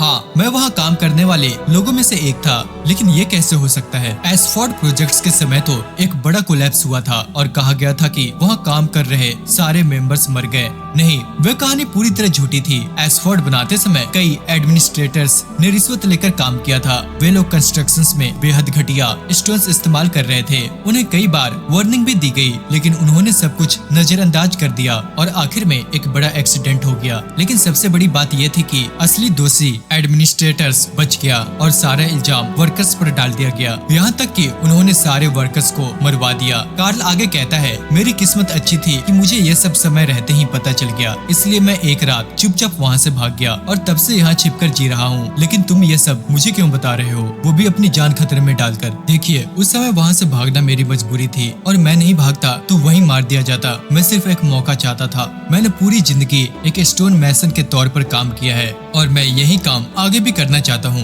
तब रूलन बैरो की तरफ देखकर पूछता है, तुम्हें क्या लगता है? बैरो थोड़ी देर सोचने के बाद कहता है, अगर कानून के हिसाब से देखे तो यह भी एक क्रिमिनल है, लेकिन फिलहाल हमारे लिए इसे हायर करना ही सबसे अच्छा विकल्प है। ठीक है, आज से तुम्हारे सारे गुनाह माफ। अब से तुम एक मास्टर बिल्डर हो और एडमिनिस्ट्रेटर ऑफिस के मेंबर भी। यह सुनते ही कार्ल पूरी तरह से हैरान रह जाता है, क्योंकि उसे लगा था कि सच बताकर उसने अपनी मौत को ही बुला लिया है, लेकिन यहाँ तो उसकी जिंदगी ही बदल गई थी। इसके बाद रूलन उठकर एक मैप दिखाता है और कहता है हमें ठीक इस जगह पर वॉल बनानी है। मैप देखकर कार्ल तुरंत समझ जाता है कि यह काम कितना बड़ा है, ये बहुत मुश्किल होगा। सिर्फ 150 लोगों के साथ इसे पूरा करने में 3 साल से भी ज्यादा लग जाएंगे। नहीं, हम ये किसी भी हालत में डेमोनिक पीरियड आने से पहले पूरा करना होगा। अब ये सुनकर कार्ल तुरंत अपना प्लान बदलने लगता है। वह कहता है अगर हम इसकी हाइट और विड्थ में थोड़ा बदलाव करते तो 200 लोगों के साथ 1 महीने में फाउंडेशन तैयार हो सकता है। लेकिन सबसे बड़ी समस्या है बार बार स्टोन्स को तोड़ना और यहाँ तक लाना, उसी में सबसे ज्यादा समय लगेगा। तब रूलन स्माइल करते हुए पूछता है अगर मैं तुम्हें स्टोन्स समय पर देता रहूं तो क्या ये 3 महीने में बन सकती है? हाँ, तब कोई दिक्कत नहीं होगी। और तभी रूलन उसे अपनी सबसे बड़ी खोज दिखाने ले जाता है, जो था सीमेंट, एक ऐसी चीज जो इस मेडिवल दुनिया में किसी ने पहले कभी नहीं देखी थी। अब ये देखकर कार्ल की आंखें खुली की खुली रह जाती है। आखिर ये चीज है क्या? फिर वह खुद ही समझते हुए कहता है अगर हम सच में इसका इस्तेमाल कर सकते हैं तो हमें स्टोन्स को पुराने तरीके से प्रोसेस करने की जरूरत ही नहीं पड़ेगी। इससे कंस्ट्रक्शन स्पीड इतनी बढ़ जाएगी कि शायद हम सब कुछ समय पर पूरा भी कर ले। हम देखते हैं कि कार्ल यहाँ पर बहुत ही ज्यादा एक्साइटेड था, लेकिन वहाँ से जाने से पहले वह प्रिंस को एक सीक्रेट बताना चाहता था। तभी अचानक वहाँ एना आ जाती है और जैसे ही कार्ल उसे देखता है उसके होश उड़ जाते हैं। तुम, लेकिन तुम्हें तो मार दिया गया था। एना भी तुरंत उसे पहचान लेती है और कहती है ये मेरे टीचर है। अब हम देखते हैं कि कार्ल की आंखें भर जाती है। वह कहता है मैं तो तुम्हें हर रात सपनों में देखता था, मुझे लगा था तुम अब इस दुनिया में नहीं रही। तुम्हें जिंदा देखकर मैं बहुत खुश हूँ। फिर वह तुरंत घुटनों पर बैठ जाता है और एना को बचाने के लिए प्रिंस का धन्यवाद करता है। चिंता मत करो, मैं बाकी लोगों की तरह विचेस को बुरा नहीं मानता और न ही चर्च की तरह उनका शिकार करूंगा। अब ये सुनकर कार्ल का भरोसा पूरी तरह रूलन पर जम जाता है। तब वह एक और अपना बड़ा सीक्रेट बताता है। वह कहता है कि इस शहर में एक और विच है और वह भी मेरी स्टूडेंट ही है। अब ये सुनकर रूलन थोड़ा हैरान होता है, लेकिन फिर उसके चेहरे पर हल्की सी स्माइल आ जाती है। कार्ल आगे बताता है कि वह एक छोटी बच्ची है जिसका नाम है नीना और उसे अभी अभी पता चला है कि वह भी एक विच है। अब कार्ल एक्साइटेड होकर कहता है ये तो बहुत अच्छी बात है कि उसे भी आपकी हरम का हिस्सा बनने का मौका मिलेगा। असल में बेचारे कार्ल को लगा था कि एना अब प्रिंस की हरम में शामिल हो चुकी है। उसे लग रहा था कि प्रिंस ने एना को सिर्फ अपनी मौज मस्ती के लिए बचाया है। ये सुनते ही बैरो जोर जोर से हंसने लगता है। उसे यकीन ही नहीं हो रहा था कि कार्ल ने इतनी बड़ी गलतफहमी पाल रखी थी। तभी रूलन उसे तुरंत समझाता है अरे नहीं भाई, ऐसा कुछ नहीं है। मैंने एना को इसलिए बचाया क्योंकि मुझे उसकी मदद चाहिए थी। असल में उसी की वजह से मैं सीमेंट बना पा रहा हूँ। अब ये सुनते ही कार्ल शर्म से लाल हो जाता है। इसके बाद रूलन उसे साइड में ले जाकर बहुत ही सीरियस होकर बात करता है। तभी बैरो उसे बताता है कि नीना एक नोबल फैमिली की बेटी है। अगर नोबल्स को पता चल गया कि वह एक विच है तो हालत बहुत ही ज्यादा खराब हो सकते हैं। अब ये सुनकर रूलन कहता है अगर ऐसा है तो तुम उसे किसी लेसन के बहाने मेरे पास ले आना, बाकी काम बैरो करेगा। वह उसे चुपचाप अंडरग्राउंड किचन तक ले आएगा। अब कुछ देर के बाद कार्ल सच में नीना को लेकर आ जाता है। हम देखते हैं कि बेचारी नीना के गाल शर्म से लाल हो जाते हैं क्योंकि रास्ते में कार्ल ने उसे वहीं प्रिंस की हरम वाली बात कह दी थी। अब जैसे ही रूलन सामने आता है वह उसे अपने पास बैठने के लिए कहता है, लेकिन नीना इतनी शर्मीली थी कि ठीक से पास भी नहीं आ रही थी। तब रूलन अपना अल्टीमेट वीपन इस्तेमाल करता है जो कि होता है केक पेस्ट्री। हम देखते हैं कि पेस्ट्री को देखकर नीना के मुंह से लार टपक रहे थे, लेकिन फिर भी वह खुद को रोकने की कोशिश कर रही थी। इसी बीच जैसे ही एना नीचे आती है नीना तुरंत भागकर उसे गले लगा लेती है क्योंकि एना उसके लिए एक बड़ी बहन जैसी थी। अब जब तीनों साथ बैठे होते हैं तब रूलन नीना से कहता है मुझे पता है कि तुम एक विच हो, लेकिन मैं ये जानना चाहता हूँ कि तुम्हें यह बात कैसे पता चली। एक हफ्ते पहले मुझे एक छोटी चिड़िया मिली थी जिसके पैर टूट गए थे। मैं उसे बचाना चाहती थी और तभी मुझे महसूस हुआ कि मेरे हाथों से कुछ निकल रहा है, एक अजीब सा पानी जैसा चिपचिपा पदार्थ जो पूरी चिड़िया के चारों तरफ लिपट गया और फिर पता नहीं कैसे वह ठीक हो गई। अब ये सुनते ही रूलन तुरंत समझ जाता है कि नीना की पावर हीलिंग है। तब वह कार्टर से कहता है कि किसी घायल या मरे हुए जानवर को लेकर आए ताकि नीना की शक्तियों का टेस्ट किया जा सके। इसके बाद रूलन एक एक करके उसकी पावर्स को अलग अलग एनिमल पर टेस्ट करता है और धीरे धीरे सबको पता चलता है कि नीना किसी भी घाव को भर सकती है, शरीर का कटा हुआ हिस्सा दोबारा जोड़ सकती है, लेकिन अगर कोई हिस्सा पूरी तरह गायब हो जाए तो उसे वापस नहीं बना सकती। और सबसे जरूरी बात, वह किसी मरे हुए इंसान या जानवर को जिंदा नहीं कर सकती। ये सब देखकर कार्टर को भी समझ आ जाता है कि प्रिंस विचेस को क्यों बचा रहा है, क्योंकि अगर उनकी पावर्स का सही इस्तेमाल किया जाए तो वे इस दुनिया को बदल सकती हैं। अब इसके बाद रूलन सीरियस होकर कहता है हम नीना को यहाँ रखने का रिस्क नहीं ले सकते, इसलिए रोज किसी न किसी बहाने उसे यहाँ लाने का तरीका ढूंढो। हमें उसकी और ट्रेनिंग करनी होगी। आप उसे सीधा मेंशन में क्यों नहीं रख लेते? रूलन कहता है क्योंकि अभी किसी को उसके विच होने के बारे में पता नहीं है। और सबसे बड़ी बात, वह एक नोबल फैमिली से है। अगर हमने अभी उसे यहाँ रख लिया तो बहुत बड़ी प्रॉब्लम हो सकती है, क्योंकि सिर्फ डिमोनिक बेस्ट ही हमारी समस्या नहीं है। हमारे आसपास और भी बहुत दुश्मन है जो हम पर नजर बैठाए रखे हुए हैं। दूसरी तरफ एक नाइट प्रिंस की बहन गार्सिया को लेटेस्ट खबर दे रहा होता है। वह बताता है कि वेलांगरा फ्लीट एक सफल रेड से वापस लौटा है। उन्होंने एक मर्चेंट शिप को लूटा और इतना सामान हासिल किया कि उससे पूरी सेना को 1 साल तक खिलाया जा सकता था। वाह, बहुत बढ़िया। इस रेड को लीड करने वाले कैप्टन का क्या नाम था? नाइट जवाब देता है, उसका नाम है डेरेक। उसके पास पूरे विलेंग्रा फ्लीट का कमांड था, साथ ही रेड में मिला सारा सामान भी। लेकिन तभी नाइट एक और खबर देता है।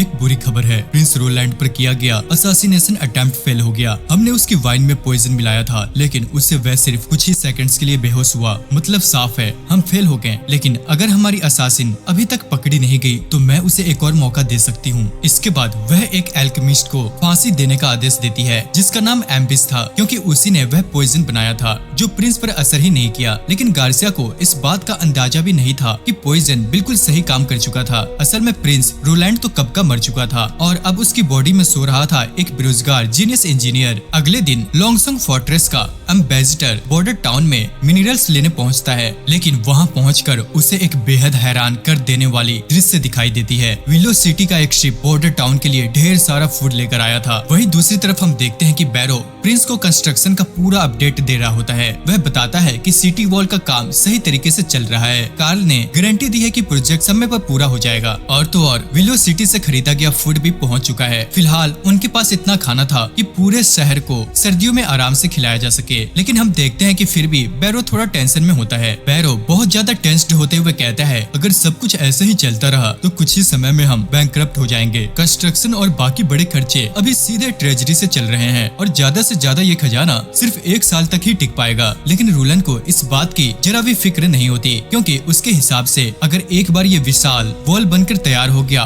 तो बॉर्डर सिटी की पोजीशन अपने आप मजबूत हो जाएगी। हाँ, ये बात सही है, लेकिन समस्या ये है कि डूक रियान इतनी आसानी से मानने वाला नहीं है। इसी बीच एक मैसेंजर आकर उन्हें खबर देता है, लोंगसंग फोर्ट्रेस का एम्बेसडर यहाँ पहुँच चुका है। अब ये सुनते ही रूलन तुरंत बैरो को आदेश देता है कि उसके स्वागत के लिए रॉयल बैंक्वेट तैयार किया जाए और फिर आगे डाइनिंग हॉल में ऐसी रॉयल और यूनिक डिशेस सजाई जाती है जिन्हें देखकर कोई भी हैरान रह जाए। असल में ये एक पूरा फ्लैक्स था। रूलन एम्बेसडर को ये दिखाना चाहता था कि अब फूड उनके लिए कोई बड़ी समस्या नहीं रही। अब हम देखते हैं कि एम्बेसडर डाइनिंग रूम में पहुंचता है तो वहाँ का नजारा देखकर उसके चेहरे का रंग ही बदल जाता है, क्योंकि अब तक बॉर्डर सिटी पूरी तरह लोंगसंग फोर्ट्रेस के फूड सप्लाई पर निर्भर थी। लेकिन यहाँ तो सामने शानदार और हाई क्वालिटी खाना सजा हुआ था और ऊपर से उसे एक और अजीब चीज दिखाई देती है। रूलन खाने के लिए चॉपस्टिक इस्तेमाल कर रहा था, जो इस दुनिया के लोगों ने पहले कभी देखी ही नहीं थी। अब एम्बेसडर थोड़ा यहाँ पे हैरान होकर पूछता है, आप ये किस चीज से खा रहे हैं? अरे अच्छा, ये इन्हें चॉपस्टिक्स कहते हैं। अब से मैं इन्हें अपने शहर में आम बनाना चाहता हूँ, क्योंकि ये चम्मच से भी ज्यादा सस्ती होती हैं और साथ ही साथ हाइजेनिक भी। इसके बाद हम देखते हैं कि रूलन हल्का सा ताना मारते हुए कहता है, वैसे भी अब हमारे शहर में कोई खास खाना तो बचा नहीं है, तो इन्हीं चीजों से काम चलाना पड़ेगा। अब ये सुनकर बेचारा एम्बेसडर अंदर ही अंदर और ज्यादा कंफ्यूज हो जाता है। उसे समझ ही नहीं आ रहा था कि अगर ये बचा खुचा खाना है तो असली रॉयल फूड कैसा होगा। लेकिन इससे पहले कि उसकी और जलती, रूलन स्माइल करते हुए उसे बताता है कि असल में ये सारा खाना सिर्फ उसके स्वागत के लिए बनाया गया है और आज ही बिल्कुल ताजा विलो सिटी से आया है। अब ये सुनकर एम्बेसडर पूरी तरह से चौंक जाता है, क्योंकि इतिहास में पहली बार बॉर्डर सिटी ने विलो सिटी के साथ ट्रेड किया था। अब खाना खत्म होने के बाद एम्बेसडर आखिर अपनी असली बात पर आता है। आपने अब तक अपना ऑर्डर डिलीवर नहीं किया और डेडलाइन भी निकल चुकी है। लोंगसंग फोर्ट्रेस ने आपकी फूड सप्लाई पहले ही तैयार कर ली थी, लेकिन आपकी तरफ से कोई रिस्पॉन्स ही नहीं आया। तब हम देखते हैं कि रूलन बहाना बनाते हुए कहता है, ओ दरअसल कुछ लैंडस्लाइड्स की वजह से हमारी कई माइंस कोलैप्स हो गई, इसलिए प्रोडक्शन कुछ समय के लिए रोकना पड़ा। फिलहाल हमारे पास सिर्फ 2 महीने का और स्टॉक बचा है। ओह, तो फिर वही स्टॉक अभी हमें क्यों नहीं दे देते आप? अरे क्योंकि उस 2 महीने के ओरे के बदले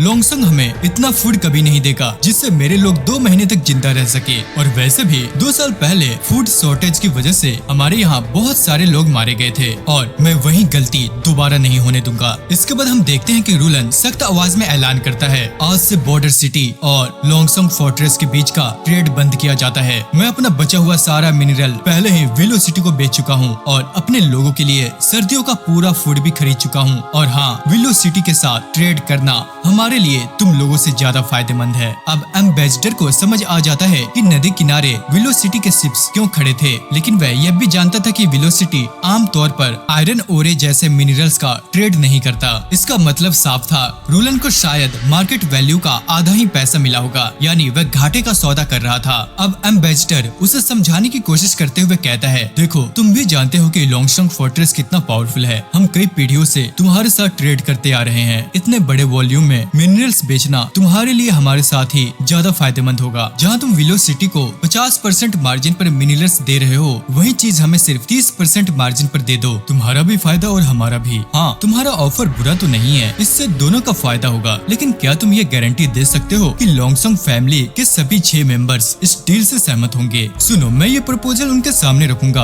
और पूरी कोशिश करूंगा कि तुम्हें सबसे अच्छा डील मिले। ठीक है, उम्मीद करता हूँ अच्छी खबर मिले। हम देखते हैं कि अब जाते जाते एम्बेसडर एक और बात कहता है, डेमोनिक पीरियड बस 2 महीने दूर है और बॉर्डर सिटी के लोगों के लिए लॉन्गसॉन्ग फोर्ट्रेस तक का सफर लंबा और खतरनाक होगा, इसलिए उन्हें जल्दी निकल जाना चाहिए। अरे इसकी चिंता तुम मत करो, अब मैं अपने लोगों को तुम्हारे फोर्ट्रेस में नहीं भेजूंगा। मैं खुद एक पावरफुल वॉल बनाऊंगा और अपने लोगों की रक्षा खुद करूंगा। अब इसके बाद एम्बेसडर अपने घोड़े पर सवार होकर वापस चला जाता है, लेकिन जाते हुए वह कहता है, उम्मीद करता हूँ यह डील सबके लिए फायदेमंद साबित हो। हालांकि दोस्तों, रूलन अच्छी तरह जानता था कि चाहे एम्बेसडर कितना भी सभ्य बनने की कोशिश करे, लॉन्गसॉन्ग की वे 6 नोबल फैमिलीज कभी भी इस डील को एक्सेप्ट नहीं करेगी। और आगे जाकर ठीक यही होता है। जैसे ही एम्बेसडर वापस जाकर लॉन्गसॉन्ग फोर्ट्रेस के शासक डूक रियान को रोलैंड की वॉल वाली योजना के बारे में बताता है, तो वहाँ मौजूद सभी नोबल्स हंसने लग जाते हैं। उनके लिए ये बात मजाक से कम नहीं होती। उनका मानना था कि एक साधारण सी दीवार आखिर डिमोनिक बीस्ट को आखिर कितनी देर तक रोक पाएगी। तब डूक रियान वहाँ बैठे बोरिस की तरफ देखकर पूछता है, तुम इस वॉल प्रोजेक्ट के बारे में कितना जानते हो? लेकिन बोरिस को इस प्रोजेक्ट के बारे में ज्यादा कुछ पता नहीं होता।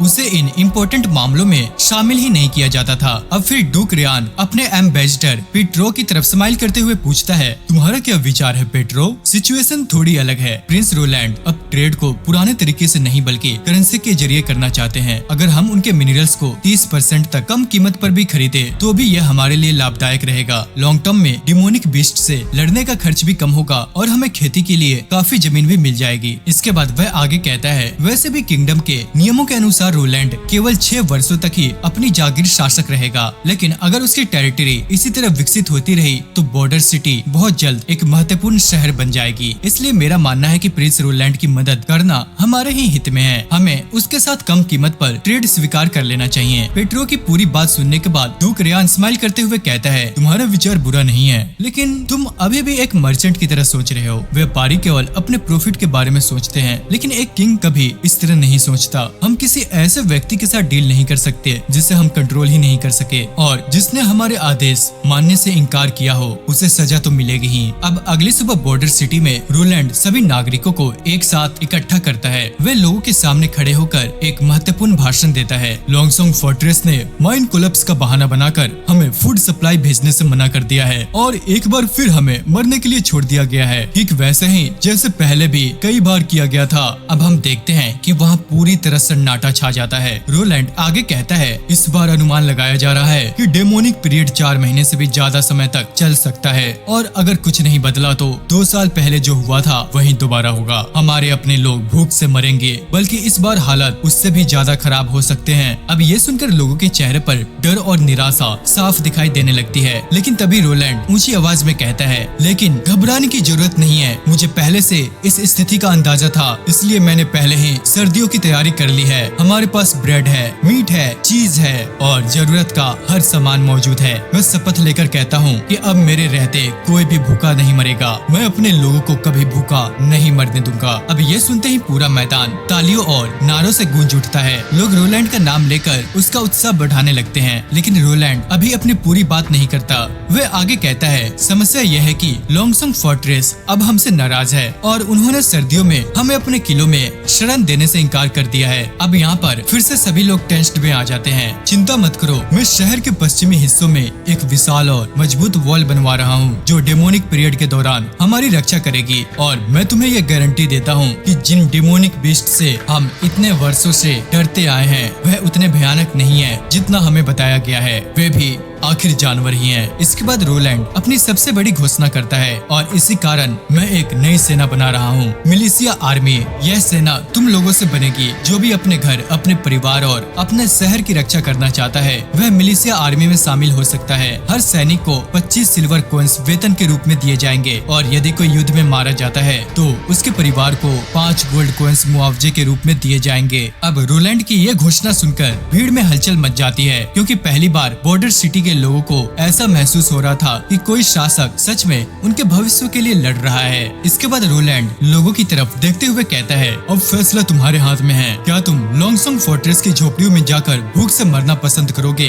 या फिर अपने ही शहर में सम्मान के साथ खड़े होकर लड़ना पसंद करोगे? अगर तुम सच में अपने परिवार, दोस्तों और इस शहर को बचाना चाहते हो तो हमारे साथ जुड़ जाओ। आज से तुम्हारी रक्षा करना मेरी जिम्मेदारी है। अब ये सुनते ही पूरे मैदान में जोश की लहर दौड़ जाती है। लोग एक साथ चिल्लाने लगते हैं, हम लड़ेंगे, हम अपने शहर की रक्षा करेंगे, बॉर्डर सिटी की जय हो। हम देखते हैं कि पहली बार लोगों को लग रहा था कि उनका भविष्य पूरी तरह अंधकार में नहीं है। उसी रात रोलैंड एना और नीना के साथ बैठा हुआ था। तभी वह कार्टर से पूछता है, उस शिपमेंट का क्या हुआ? कार्टर जवाब देता है, वह वहाँ पहुँच गया है योर हाइनेस, लेकिन एक बात समझ नहीं आ रही, आपको इतना पाउडर, आइस और स्नो आखिर किस लिए चाहिए? ज्यादा कुछ नहीं, ये बस मेरे लिए अगला एक्सपेरिमेंट है। हालांकि रोलैंड के लिए ये मैजिक नहीं बल्कि साइंस था, लेकिन इस दुनिया के लोगों के लिए दोनों में ज्यादा फर्क नहीं था। कुछ देर के बाद रोलैंड अपने कमरे में लौटता है। कमरे में पहुंचते ही उसकी नजर मेज पर रखे वाइन के एक गिलास पर पड़ती है। वह उसे उठाकर पीने ही वाला होता है कि अचानक खिड़की पर एक पत्थर आके लगता है। अब रोलैंड यहाँ पर चौंक जाता है। वह खिड़की की तरफ बढ़कर देखने की कोशिश करता है, लेकिन तभी एक लेडी अचानक अंधेरे से निकलकर उसके पीछे आ जाती है और अगले ही पल वह तेज धार वाला नाइफ उसकी गर्दन पर टिका होता है। हम देखते हैं कि रोलैंड का पूरा शरीर सख्त हो जाता है। वह हिलने तक की भी हिम्मत नहीं कर पाता। वह अपने दिमाग में बस एक ही चीज सोच रहा था, लगता है आखिरकार असासिन मुझे मारने आ ही गया। लेकिन तभी वह लेडी उसे हल्का सा आगे धकेलते हुए कहती है, शांत रहो, हम दुश्मन नहीं है। मैंने सही कहा ना? अब रोलैंड धीरे धीरे उसकी तरफ देखता है। तभी उसकी नजर लेडी के कपड़ों पर बने एक खास सिंबल पर पड़ती है। वह सिंबल सेक्रेड माउंटेन का था और उसी पल रोलैंड समझ जाता है कि यह कोई असासिन नहीं है, यह विच एसोसिएशन की सदस्य है। अब वह लेडी स्माइल करते हुए कहती है, वाह, तुमने तो एक नजर में पहचान लिया, लगता है काफी पढ़े लिखे हो। अब इसके बाद वह अपने चेहरे पर बंधा हुआ कपड़ा हटाती है और अपना इंट्रो देती है, मेरा नाम है नाइटिंगेल। अब जैसे ही रोलैंड उसका चेहरा देखता है वो उस पर पूरी तरह से फिदा हो जाता है क्योंकि उसके सामने खड़ी वह महिला बेहद खूबसूरत थी और सबसे इम्पोर्टेंट बात, वह भी एक विच थी। अब रोलैंड खुद को संभालते हुए कहता है, अगर तुम मुझे मारने नहीं आई हो तो फिर यहाँ आने का मकसद क्या है? अब नाइटिंगेल स्माइल करते हुए कहती है, सबसे पहले मैं तुम्हें धन्यवाद करना चाहती हूँ एना और नीना को बचाने के लिए। जब मुझे खबर मिली थी कि बॉर्डर सिटी में एक विच पकड़ी गई है तो मैं उसे बचाने यहाँ आई थी, लेकिन यहाँ पहुंचकर मैंने देखा कि तुमने खुद उसकी जान बचा ली और सच कहूँ मैं इससे काफी हैरान थी। इसके बाद वह रोलैंड की आंखों में देखते हुए कहती है, मुझे अब तक यह समझ नहीं आया कि तुम इतने अलग क्यों हो। तुम विचेस को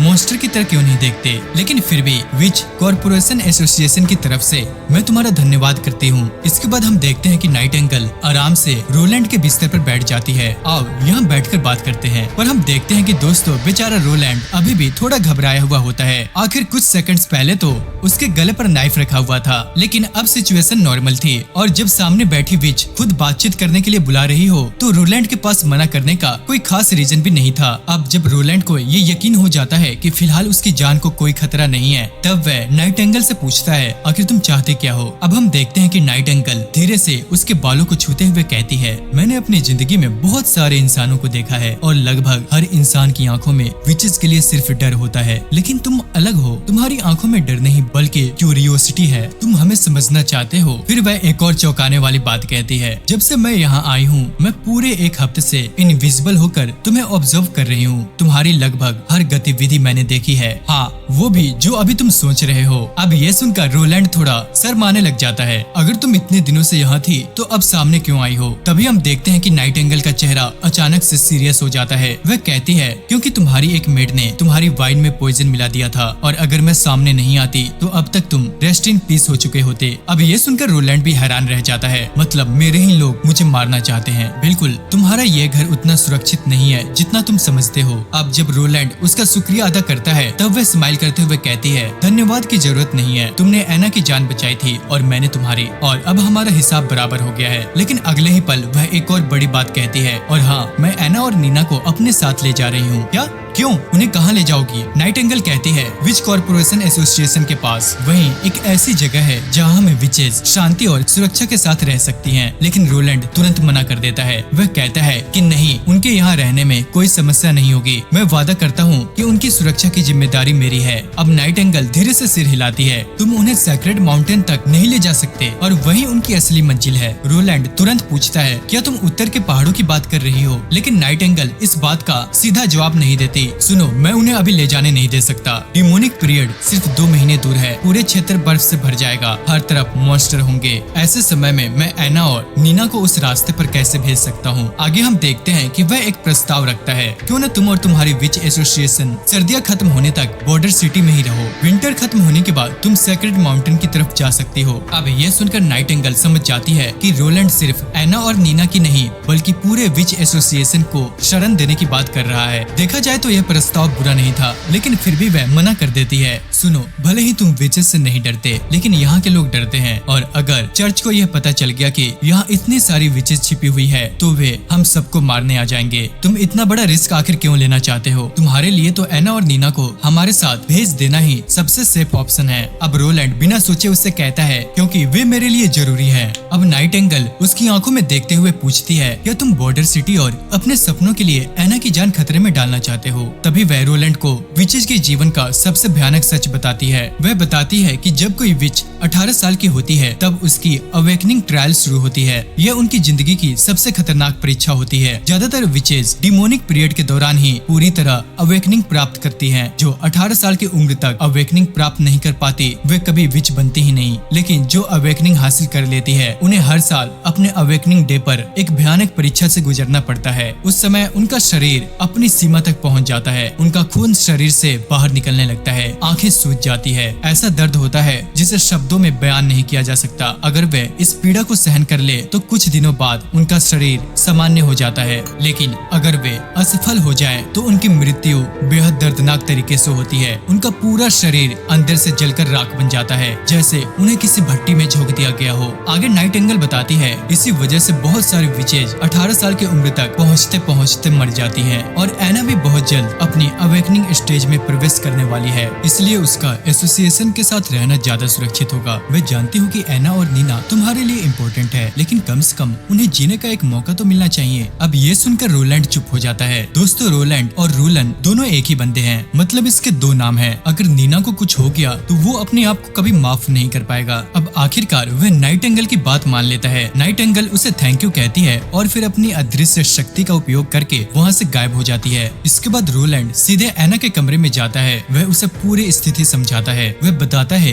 कि एसोसिएशन के साथ जाना उसके लिए कितना जरूरी है, लेकिन यहाँ एक ऐसी बात होती है जिसकी किसी ने उम्मीद भी नहीं की थी। हम देखते हैं कि एना साफ साफ मना कर देती है। ये सुनकर रोलैंड हैरान रह जाता है। तभी नाइटिंगेल भी सामने आकर उसे समझाने लगती है। वह उसे अवेकनिंग ट्रायल के खतरे के बारे में बताती है, लेकिन हम देखते हैं कि एना फिर भी नहीं जाना चाहती। वह कहती है कि वह सब कुछ सह लेगी। अगर मैं प्रिंस रोलैंड के साथ हूँ तो मैं सुरक्षित हूँ, इसलिए मैं यहीं पर रहूंगी। ये सुनकर रोलैंड कुछ पल के लिए बिल्कुल चुप हो जाता है, क्योंकि उसे समझ आ चुका था कि एना का ये फैसला सिर्फ भरोसे की वजह से नहीं था, बल्कि उसके दिल में रोलैंड के लिए एक खास जगह बन चुकी थी। नाइटिंगेल भी एना के फैसले की इज्जत करते हुए मान जाती है और कहती है कि ठीक है, अगर एना यही चाहती है तो वह भी फिलहाल बॉर्डर सिटी में ही रुकेगी। और जाने से पहले वो रोलन के पास आती है और धीरे से कहती है, अब एना तुम्हारी जिम्मेदारी है, उसका ख्याल रखना। रोलन भी ये देखकर खुश हो जाता है कि एना ने उसके साथ रहने का फैसला किया है। अगली सुबह कार्टर जल्दी जल्दी रोलन के कमरे में आता है और उसे बताता है कि उसकी मेट टाइया मर चुकी है। सबसे हैरानी की बात ये थी कि आसपास किसी संघर्ष या किसी दूसरे व्यक्ति के मौजूद होने का कोई भी सबूत नहीं था। ये सुनकर रोलन तुरंत समझ जाता है कि शायद ये नाइटिंगेल का काम हो सकता है, लेकिन तभी नाइटिंगेल खुद उसके कमरे में आ जाती है और एक कागज उसकी तरफ बढ़ाते हुए कहती है, शायद ये तुम्हारे काम की चीज है, और हाँ, ये मत समझना कि मैंने तुम्हारी मेड को मारा है। उसके दांतों में पहले से ही जहर छुपा हुआ था। जैसे ही मैंने उसे पूछताछ की, उसने वह जहर निकल दिया। मैंने सिर्फ हालात को एक दुर्घटना जैसे दिखाने की कोशिश की है। अब आगे रोलन उस दस्तावेज को पढ़ता है और उसे पता चलता है कि टाइया को यह काम करने के लिए मजबूर किया गया था। उसकी छोटी बहन का अपहरण कर लिया गया था और उसे धमकी देकर राजकुमार की हत्या करने के लिए कहा गया था। लेकिन सबसे चौंकाने वाली बात यह थी कि इस पूरे षड्यंत्र के पीछे कोई और नहीं बल्कि रोलन की अपनी बहन कॉर्सिया थी, जो अपने ही भाई को रास्ते से हटाना चाहती थी। अब कुछ देर के बाद रोलन की बैठक बैरो और कार्टर के साथ होती है। बैरो रिपोर्ट देता है कि सारे खनिज 50% कीमत पर बेचने के बावजूद उन्हें लगभग 200 गोल्ड कॉइन्स ही मिले हैं। सभी खर्चों के बाद भी उनके पास करीब 90 गोल्ड रॉयल्स बच गए हैं, जो आने वाली सर्दियों में बहुत काम आएंगे। कार्टर बताता है कि नई सेना में लगातार भर्ती हो रही है और जल्द ही 100 सैनिकों का लक्ष्य पूरा हो जाएगा, लेकिन असली समस्या ट्रेनिंग की है। ये लोग किसान और मजदूर है।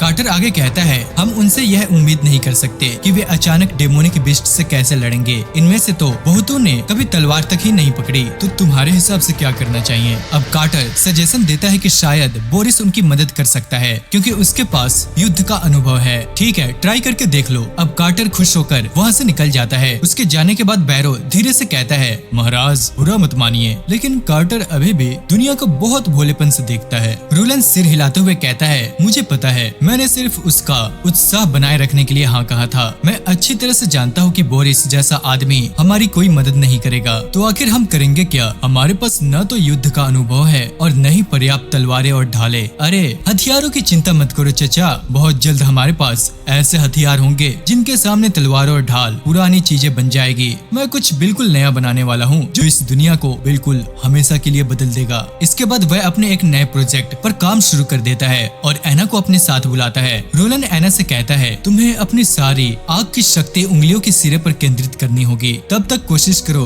जब तक आग का रंग नीला न हो जाए। हम देखते हैं कि एना बार बार कोशिश करती है, लेकिन यह काम उसकी कल्पना से कहीं ज्यादा कठिन थी। हम देखते हैं कि कुछ समय बाद वह पूरी तरह से थक जाती है और लड़खड़ाकर रोलन की बाहों में गिर जाती है। मैंने अपनी जिंदगी में कभी इतनी शक्ति इस्तेमाल ही नहीं की। आखिर अब बनाना क्या चाहते हो? अभी तुम्हें समझाना मुश्किल है, बस इतना समझ लो कि अगर मेरा यह आविष्कार सफल हो गया तो इस दुनिया में एक नए युग की शुरुआत होगी। असल में दोस्तों, रोलन अपनी पिछली दुनिया का ज्ञान इस्तेमाल कर रहा था। एक आधुनिक इंजीनियर होने के नाते उसके दिमाग में ऐसे विचार जन्म ले चुका था जो मध्यकालीन दुनिया के युद्ध और तकनीक दोनों को हमेशा के लिए बदल सकता था। उस रात नाइटिंगेल एक बार फिर रोलन से मिलने आती है। इस बार उसके हाथ में कुछ ब्लूप्रिंट्स थे जिन्हें उसने पहले से ही देख लिया था। कागजों को ध्यान से देखते हुए वह कहती है, तुम्हें मानना पड़ेगा, यह चीज इतिहास में आज तक किसी ने भी नहीं बनाई। अगर ये सफल हो गई तो हमारी विच एसोसिएशन के लिए बहुत उपयोगी साबित होगी। अब रोलन स्माइल करते हुए आंसर देता है, अगर तुम्हें इतनी ही ज्यादा पसंद आई तो रख लो, मैं इसे दोबारा बना सकता हूँ। अब नाइटिंगेल स्माइल करते हुए उससे कहती है, सच कहूँ तो अब मुझे एना से थोड़ी जलन होने लगी है। उसके पास कोई ऐसा इंसान है जो हर समय उसका ख्याल रखता है और उस पर खुद से ज्यादा भरोसा करता है। विच बनने के बाद मैंने कभी किसी पर भरोसा ही नहीं किया, लेकिन तुम्हें और एना को देखकर लगता है कि मैं धीरे धीरे बदल रही हूँ। अब अगली सुबह हम देखते हैं कि रोलन और कार्टर बोरिस से मिलने उसके महल पहुँचते हैं। महल की भव्यता देखकर साफ पता चलता है कि बोरिस ने शहर की संपत्ति का कितना हिस्सा अपने ऊपर खर्च किया है। उनके पहुँचते ही बोरिस बड़े ही बनावटी अंदाज में उनका स्वागत करता है। रोलन उसकी झूठी स्माइल को तुरंत पहचान जाता है और बिना समय बर्बाद किए सीधे मुद्दे पर आ जाता है। सुनो, मुझे अपनी फर्स्ट आर्मी के लिए कुछ प्रशिक्षक, अच्छे हथियार और अनुभवी सैनिक चाहिए ताकि हम बॉर्डर टाउन की रक्षा कर सके, जैसे कि रोलन को पहले से उम्मीद थी। बोरिस बहाना बनाते हुए कहता है, मुझे क्षमा करे, लेकिन मेरे सैनिक हाल ही के अभियानों से काफी थक चुके हैं। इतना कहकर वह एक छोटा सा डिब्बा उनकी ओर बढ़ा देता है। जब कार्टर उसे खोलता है तो अंदर सिर्फ एक गोल्ड रॉयल रखा होता है। अब यहाँ पर कार्टर बहुत ही ज्यादा गुस्सा हो जाता है, लेकिन रोलन उसे शांत रहने का इशारा करता है। वह खड़ा होता है और बोरिस का धन्यवाद करके वहाँ वहाँ से वापस लौट आता है। रास्ते में कार्टर शर्मिंदा होकर कहता है, मुझे माफ कर दीजिए, मेरी वजह से आपको उसकी बेइज्जती सहनी पड़ी। बच्चे चिंता मत करो, मैं तो बस तुम्हें इस नोबल्स की असली सच्चाई दिखाना चाहता था। वैसे भी मेरे पास अपना प्लान है, अब से हमारी सेना की ट्रेनिंग मैं खुद करवाऊंगा। अब इसके बाद रोलन सभी को दीवार के सामने इकट्ठा करता है। वह घोषणा करता है, आज से तुम लोग मेरी फर्स्ट आर्मी का हिस्सा हो। हर सैनिक को हर महीने 10 सिल्वर रॉयल्स दिए जाएंगे, साथ ही रहने और खाने की पूरी व्यवस्था की जाएगी। रोलन को अच्छी तरह से पता था कि इतनी सुविधाएं इन गरीब मजदूरों और किसानों के लिए किसी सपने से कम नहीं थी। भीड़ में एक युवक था जिसका नाम वार्नर था। कई दिनों की भूख और कठिन जीवन ने उसकी हालत खराब कर दी थी। उसका दोस्त मजाक करते हुए कहता है, यार भाई, कहीं ऐसा ना हो कि तू वेतन मिलने से पहले ही भूख से मर जाए। तभी दूसरा हंसते हुए कहता है, यार अगर तू मर गया तो तेरी प्रेमिका मैस्को का क्या होगा। असल में वार्नर इस सेना में इसलिए शामिल हुआ था ताकि कुछ पैसे कमा सके और साल खत्म होने से पहले अपनी जीएफ को शादी के लिए प्रपोज कर सके। उसी समय हम देखते हैं कि कार्टर ऊंची आवाज में घोषणा करता है, राजकुमार रोलन आ रहे हैं, सब लोग लाइन से खड़े हो जाओ। अब रोलन को अपने सामने देखकर सभी लोग हैरान थे। उनमें से ज्यादातर ने कभी किसी राजकुमार को इतने करीब से देखा ही नहीं था। रोलन सबकी तरफ देखते हुए कहता है, यह मत समझो कि तुम यहाँ सिर्फ पैसे कमाने आए हो, तुम यहाँ अपने घर, अपने परिवार और अपनी जमीन की रक्षा करने आए हो। अब से तुम लोग फर्स्ट आर्मी के सैनिक हो। ट्रेनिंग आसान नहीं होगी, लेकिन मेहनत का इनाम भी मिलेगा। जो लोग सबसे अच्छा प्रदर्शन करेंगे उन्हें खाने में एक अतिरिक्त अंडा मिलेगा। अब एक एक्स्ट्रा अंडे का नाम सुनते ही सभी के चेहरे खिल जाते हैं। गरीब लोगों के लिए अंडा भी एक तरह किसी सोने से कम नहीं था। इसके बाद रोलन शहर के सबसे बेहतरीन शिकारी आयरन एक्स को सबके सामने लाता है और घोषणा करता है, आज से तुम्हारी ट्रेनिंग की जिम्मेदारी आयरन एक्स की होगी। हालांकि कार्टर इस फैसले से पूरी तरह संतुष्ट नहीं दिखता, लेकिन वह चुप रहता है। जो भी अच्छा प्रदर्शन करेगा उसे प्रमोशन मिलेगी। यहाँ किसी की हैसियत उसके जन्म से नहीं बल्कि उसकी मेहनत से तय होगी। अब इसके बाद आयरन एक्स अपनी पहली ट्रेनिंग शुरू करता है। वह कहता है, पहला टेस्ट बहुत आसान है, तुम सबको सिर्फ 30 मिनट तक बिना हिले डुले सीधे खड़े रहना है। जो ये कर लेगा उसे एक अतिरिक्त अंडा और एक गिलास दूध मिलेगा। अब शुरुआत में सभी को यह काम बेहद आसान लगता है, लेकिन कुछ ही मिनटों बाद लोगों की टांगे कांपने लगती है, पीठ दर्द करने लगती है और पसीना भी बहने लगते हैं। वार्नर भी पूरी ताकत लगाकर अपनी जगह पर खड़ा रहता है। वह हार नहीं मानना चाहता क्योंकि उसके सपने और उसका फ्यूचर इसी सेना से जुड़े हुए थे।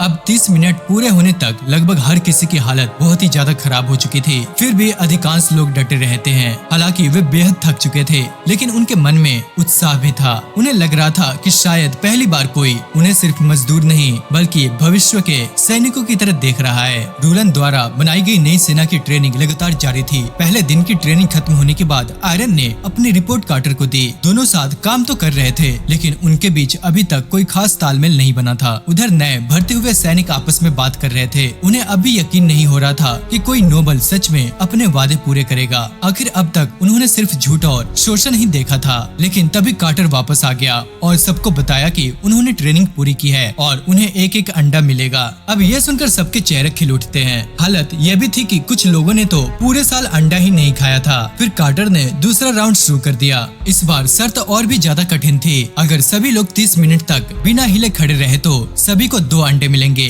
लेकिन अगर एक आदमी भी फेल हुआ तो किसी को कुछ नहीं मिलेगा। अब ट्रेनिंग के दौरान कार्टर ने रोलन से अपनी चिंता जाहिर की। उसने कहा कि यह लोग बहुत वीक है। जब इनके सामने असली डिमोनिक बीस्ट आएंगे तो यह लड़ने के बजाय भाग जाएंगे, और वैसे भी सिर्फ खड़े रहने से कोई सैनिक कैसे बन सकता है। क्या सच में आयरन एक्स को इनका कप्तान बनाया जाएगा? अब रोलन उससे पूछता है कि क्या तुम्हारे पास 2 महीने में इन्हें मजबूत योद्धा बनाने का कोई और तरीका है? हम देखते हैं कि कार्टर उसे तुरंत मना कर देता है। एक असली नाइट तैयार करने में कम से कम 5 साल लगते हैं। अब रोलन यहाँ पर स्माइल करता है। वह कहता है कि यही तो बात है, मैं इन्हें नाइट या तलवारबाज बनाने की कोशिश ही नहीं कर रहा, मैं इन्हें राइफलमैन बनाना चाहता हूँ। कार्टर को उसकी बात समझ ही नहीं आई, लेकिन रोलन ने कहा कि समय आने पर वो सब समझ जाएगा। उसके अनुसार सबसे शक्तिशाली सेना वह नहीं होती जिसके सैनिक सबसे ताकतवर हो, बल्कि वह होती है जिसके सैनिक सबसे ज्यादा एजुकेटेड और अनुशासित हो। दोपहर में सभी सैनिक खाना खा रहे थे। उन्हें वादा किया गया अंडा भी उन्हें मिल चुका था। इसी बीच कार्टर ने तीसरे राउंड की घोषणा कर दी। अब सभी को लंबी दौड़ लगानी थी। अगर कोई थक जाए तो बाकी उसे कंधे पर उठाकर उसे मंजिल तक ले जा सकते थे, और अगर पूरी टीम सफल रही तो रात में एक और अंडा उन्हें मिलेगा। अबे ये क्या चल रहा है? अंडों की गेम खेल रहे हो क्या? अब यहाँ पर हम देखते हैं कि आयरन भी हैरान था कि आखिर ये कैसी ट्रेनिंग है, लेकिन आदेश प्रिंस का था, इसलिए किसी ने सवाल ही नहीं किया। अब घंटों दौड़ने के बाद सभी की हालत बहुत ही ज्यादा टाइट हो चुकी थी। इसी दौरान वार्नर थककर गिर पड़ता है, लेकिन उसके साथियों ने उसे छोड़ने की बजाय उसे उठाया और अपने साथ लेकर दौड़ गए। अब जब ट्रेनिंग खत्म हुई तो पता चला कि 3 लोग पीछे रह गए हैं, लेकिन कुछ देर के बाद वो भी वार्नर को सहारा देते हुए पहुंच गए। यही वह चीज थी जो रूलन देखना चाहता था। वह सिर्फ सैनिक नहीं बना रहा था, वह एक ऐसी यूनिट बना रहा था जो एक दूसरे के लिए जान देने को तैयार हो। रात में सभी लोग खाना खाकर आराम ही कर रहे थे, तभी कार्टर ने अचानक नाइट ट्रेनिंग की घोषणा कर दी। हम देखते हैं कि आयरन तक हैरान रह गया, लेकिन कार्टर ने कहा कि इसे एक इमरजेंसी ड्रिल समझो। दूसरी तरफ रूलन अपने कमरे में वापस लौटता है। वहाँ हमेशा की तरह नाइटिंगेल उसका इंतजार कर रही थी और आते ही उसने बताया कि वह उसका खाना पहले से ही खा चुकी है। अब रूलन ने मजाक में कहा कि कम से कम एक प्रिंस की थोड़ी इज्जत तो कर लिया करो यार। पर इस पर नाइटिंगेल नाटक करते हुए कहती है, क्या इतना काफी है महाराज आपके लिए, या फिर आपके पैर भी दबा दूं? इससे आपकी पूरी थकान भी चली जाएगी। आगे हम देखते हैं कि रूलन हंसकर अपने ब्लूप्रिंट्स पर काम करने लग जाता है। नाइटिंगेल को अब भी समझ नहीं आ रहा था कि वह शहर पर इतना पैसा क्यों खर्च कर रहा है, लेकिन रूलन का जवाब साफ था। वह सिर्फ वर्तमान नहीं देख रहा था, वह आने वाले फ्यूचर की नींव रख रहा था। जब नाइटिंगेल ने पूछा कि भूखे लोगों को पढ़ाई लिखाई से क्या फायदा होगा, तब रूलन कहता है कि ज्ञान ही वह चीज है जो इंसान को सिर्फ जिंदा रहने से आगे बढ़कर किसी मकसद के लिए लड़ना सिखाती है। अब हम देखते हैं कि पूरी रात काम करने के बाद आखिरकार उसका नया ब्लूप्रिंट रेडी हो जाता है। साथ ही उसके बगल में एक छोटा सा धातु का सामान भी रखा था। रूलन उसे उठाता है और हाथ में पकड़ी छोटी सी गोली को देखते हुए स्माइल करता है। बस यही चाहिए था, यही इस दुनिया को बदलेगा। अब अगले दिन हम देखते हैं कि वह कार्टर और आयरन को जंगल में लेकर जाता है। वहाँ उसने उन्हें अपने जीवन का सबसे बड़ा इन्वेंशन दिखाता है, एक ऐसा हथियार जिन्हें देखकर दोनों कुछ समझ ही नहीं पाते। यह है राइफल। यह एक लंबी दूरी का हथियार है जो दूर खड़े दुश्मन को भी एक ही वार में मार सकता है। क्या ये तीर कमान जैसा है? नहीं, इसे चलाने में समय जरूर लगता है, लेकिन इसकी ताकत तीर कमान से कई गुना ज्यादा है। इसके बाद वह उन्हें गन पाउडर दिखाता है और विस्तार से समझाना शुरू करता है कि राइफल को कैसे लोड किया जाता है और इसे इस्तेमाल कैसे किया जाता है। वो दोनों को सही तरीके से राइफल पकड़ना सिखाता है और सामने रखे एक भारी लोहे के आर्मर को निशाना बनाने को कहता है। अब जैसे ही वो गोली चलाते हैं, गोली सीधा आर्मर को चीरते हुए आर पार निकल जाती है। ये देखकर कार्टर और आयरन दोनों की आंखें फटी की फटी रह जाती है। अब उन्हें समझ आ गया था कि आखिर रूलन सैनिकों को घंटों खड़े रहने, अनुशासन सिखाने और टीम वर्क की ट्रेनिंग क्यों दे रहा था। उसे तलवारबाज नहीं चाहिए थे, उसे ऐसे सैनिक चाहिए थे जो आदेश मान सके, लाइन बनाकर खड़े रह सके और सही समय पर राइफल चला सके। यार ये राइफल तो कमाल की है, लेकिन आपने अब तक कितने राइफलें बनाई हैं? फिलहाल सिर्फ 2, और अगर सब ठीक रहा तो डिमोनिक पीरियड से पहले शायद 2 और बना पाऊं। अब ये सुनकर कार्टर थोड़ा उदास हो जाता है। 4 राइफलें पूरी सेना के लिए बहुत कम थी, लेकिन हम देखते हैं कि रूलन को इसकी चिंता नहीं थी। सुनो, हथियार सिर्फ एक साधन होते हैं, असली ताकत भरोसे, अनुशासन और वफादारी में होती है। एक सच्चा योद्धा ही किसी हथियार की पूरी क्षमता निकाल सकता है। अब इसके बाद उसने दोनों के हाथों में एक एक राइफल थमा दी और बोला, आज से बॉर्डर सिटी का एक हिस्सा तुम दोनों के हाथ में है। अब आगे हम देखते हैं कि कार्टर और आयरन तुरंत उसके सामने घुटनों पर बैठ जाते हैं। उन्होंने उसे वचन दिया कि आखिरी सांस तक शहर और उसकी लोगों की रक्षा करेंगे। दूसरी तरफ लॉन्गसोंग फोर्ट्रेस में ड्यूक का चापलूस वॉरिस लगातार बॉर्डर सिटी की खबरें पहुंचा रहा था। वह बता रहा था कि कैसे रूलन ने एक बड़ी दीवार बना ली है और मिलिशिया आर्मी में बड़ी संख्या में लोगों की भर्ती कर ली है। लेकिन ड्यूक रियान को यह सब बस मजाक जैसा लग रहा था। एक दीवार और कुछ किसान मेरी चिंता का कारण नहीं बन सकते। उसे अब भी यकीन नहीं था कि बॉर्डर सिटी कभी उसके लिए खतरा नहीं बन सकती। अब कुछ दिनों बाद मिलिशिया आर्मी की ट्रेनिंग और भी ज्यादा डिफिकल्ट हो चुकी थी। अब धीरे धीरे लोगों के अंदर बदलाव दिखने लगे थे। जो किसान और मजदूर पहले मुश्किल से खड़े हो पा रहे थे, वहीं अब घंटों की ड्रिल और दौड़ पूरी कर रहे थे। उसी दौरान कैप्टन ग्रेहुड ये सब देख रहा था। उसे एहसास होने लगा कि यह ट्रेनिंग बेकार नहीं है। अगर इसी तरह चलता रहा तो यह आम लोग भी असली सैनिक जैसे बन सकते हैं। याद रहे, ग्रे उन्हीं कप्तानों में से एक था जिन्हें रूलन ने पहले बुलाया था और जो उससे बात करते समय डर के मारे कांप रहा था। अब एक दिन उसकी मुलाकात दूसरे कप्तान ब्रायन से हुई। ब्रायन ने उसे सलाह दी कि वह भी मिलिशिया आर्मी में शामिल हो जाए। वह कहता है, तुम्हारी तलवारबाजी काफी अच्छी है, अगर तुम शामिल हो जाओ तो प्रिंस जरूर प्रभावित होंगे, शायद तुम्हें नाइट भी बना दे।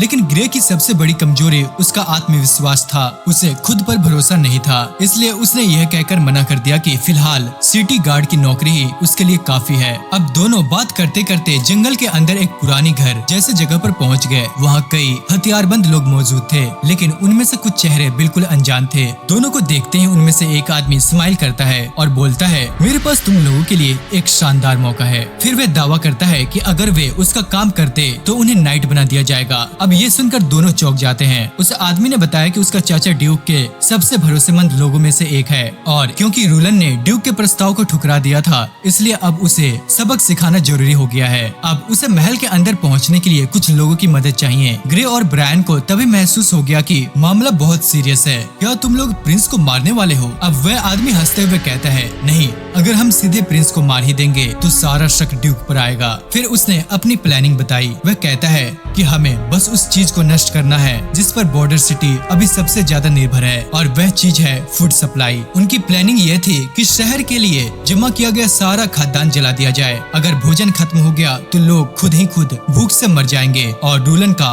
पूरा सपना बिखर जाएगा। इसके बदले में ड्यूक उन्हें नाइट की उपाधि और जमीन देने को तैयार था। अब ये सुनकर ब्रायन के होश उड़ जाते हैं। उसे समझ ही नहीं आ रहा था कि वह क्या करे, लेकिन हमेशा की तरह ग्रे ने बिना सोचे समझे उससे सवाल पूछ लिया, आखिर तुम लोग करना क्या चाहते हो? इस साल डेमोनिक पीरियड पूरे 4 महीने तक भी चल सकता था। अगर फूड सप्लाई नष्ट हो गई तो बॉर्डर सिटी का हर इंसान भूख से मर जाएगा। ब्रायन तुरंत समझ गया कि ये लोग करना क्या चाहते हैं, क्योंकि चारों तरफ से तलवारबाजों ने उन्हें घेरना शुरू कर दिया था। अब उनके सामने सिर्फ 2 रास्ते थे, या तो इस साजिश में शामिल हो जाओ या यहीं मर जाओ। ब्रायन के दिमाग में हजारों बातें चल रही थी कि आखिर उसे करना क्या चाहिए। तभी वह चालाकी से पूछता है, लेकिन तुम लोग कैसल के अंदर जाओगे कैसे? सारा फूड तो अंदर सुरक्षित रखा गया है। हाँ, इसीलिए तो हमें तुम्हारी मदद चाहिए। हमें पता है कि तुम्हें कैसल में जाने वाला एक गुप्त रास्ता मालूम है। उसी रास्ते से हम सीधे उस कुएं तक पहुंचेंगे जो कैसल के अंदर खुलता है। तुम्हारा काम सिर्फ हमें वहां तक ले जाना है। अब ये सुनकर ब्रायन के होश उड़ जाते हैं। उसका सपना हमेशा से एक नाइट बनने का था। एक पल के लिए वह इस लालच में आने ही वाला था, लेकिन तभी ग्रे जोर से चिल्लाता है, तुम लोग आखिर करना क्या चाहते हो? एक सच्चा नाइट कभी अपने प्रिंस को धोखा नहीं देता। उसका काम कमजोरों की रक्षा करना होता है, न कि पूरे शहर को मौत के मुंह में धकेलना। अब ग्रे की बात सुनकर ब्रायन को भी होश आ जाता है। उसे एहसास हुआ कि अगर ग्रे ने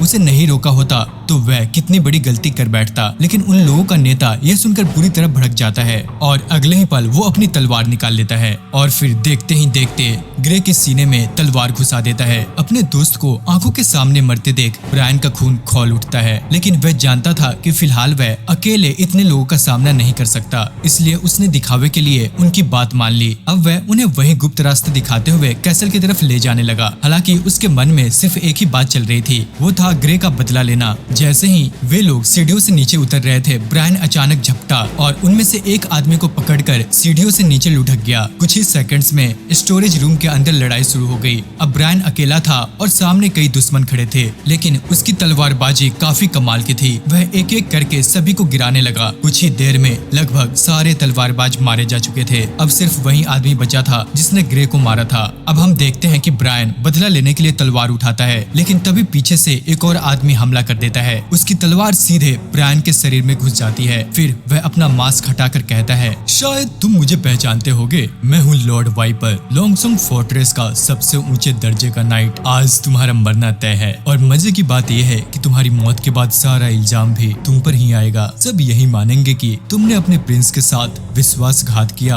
और हमें कैसल के अंदर घुसने दिया। हम देखते हैं कि ब्रायन ये सब सुनकर बहुत ही ज्यादा गुस्से में आ जाता है, लेकिन फिर भी वह हार नहीं मानता और वाइपर पर अटैक करता है। लेकिन वाइपर को उससे काफी ज्यादा एक्सपीरियंस था। वह अपने खास युद्ध कौशल का इस्तेमाल करके ब्रायन को और भी ज्यादा गंभीर रूप से घायल कर देता है। अब जब वाइपर आखिरी वार करने ही वाला था, तभी ग्रे को मारने वाला आदमी उससे कहता है, रुको, इसे मैं अपने हाथों से मारूंगा। वह ब्रायन को बेहद दर्दनाक मौत देना चाहता था। ब्रायन को भी लगने लगा था कि अब उसका अंत निश्चित है। वह मन ही मन अपने दोस्त ग्रे से माफी मांगता है कि वह उसका बदला नहीं ले पाया, लेकिन तभी उसे अपने पास एक लड़की बैठी हुई दिखाई देती है और वह और कोई नहीं बल्कि वही नाइटिंगेल होती है। अगले ही पल वह उन सभी के सामने आकर खड़ी हो जाती है और बड़े आराम से कहती है, सच में तुम लोग किसी और के घर में घुसकर इतना शोर क्यों मचा रहे हो? अब वाइपर उसे देखकर तुरंत उस पर अटैक कर देता है। वह अपनी पुरानी चाल दोहराने की कोशिश करता है, लेकिन इससे पहले कि उसका वार सही से लग पाता, नाइटिंगेल एक ही झटके में उसका पूरा हाथ ही काट देता है। पूरे कमरे में सन्नाटा छा जाता है। फिर नाइटिंगेल आराम से कहती है, तो बताओ तुम सब मरना चाहते हो क्या? और जब अगली सुबह ब्रायन की आंखें खुली तो उसने खुद को सुरक्षित पाया और हम देखते हैं कि उसके सामने खड़ा होता है रूलन। ब्रायन रूलन को बताने लग जाता है कि कैसे ग्रे ने आखिरी सांस तक अपने सिद्धांतों का साथ नहीं छोड़ा और कैसे उन गद्दारों ने उसे बेरहमी से मार डाला, लेकिन रूलन उसे बीच में ही रोक देता है। नहीं ब्रायन, मुझे सब पता है। हम देखते हैं कि रूलन की आवाज में गर्व साफ झलक रहा होता है। मुझे खुशी है तुम दोनों ने बॉर्डर सिटी के लोगों के लिए अपनी जान दांव पर लगा दी। तुमने हजारों लोगों की जान बचाई है। तुम इस शहर के लोगों के लिए एक हीरो से कम नहीं। इतना कहते ही रूलन, कार्टर और वहाँ मौजूद बाकी सभी लोग सम्मान में अपना सिर झुका लेते हैं।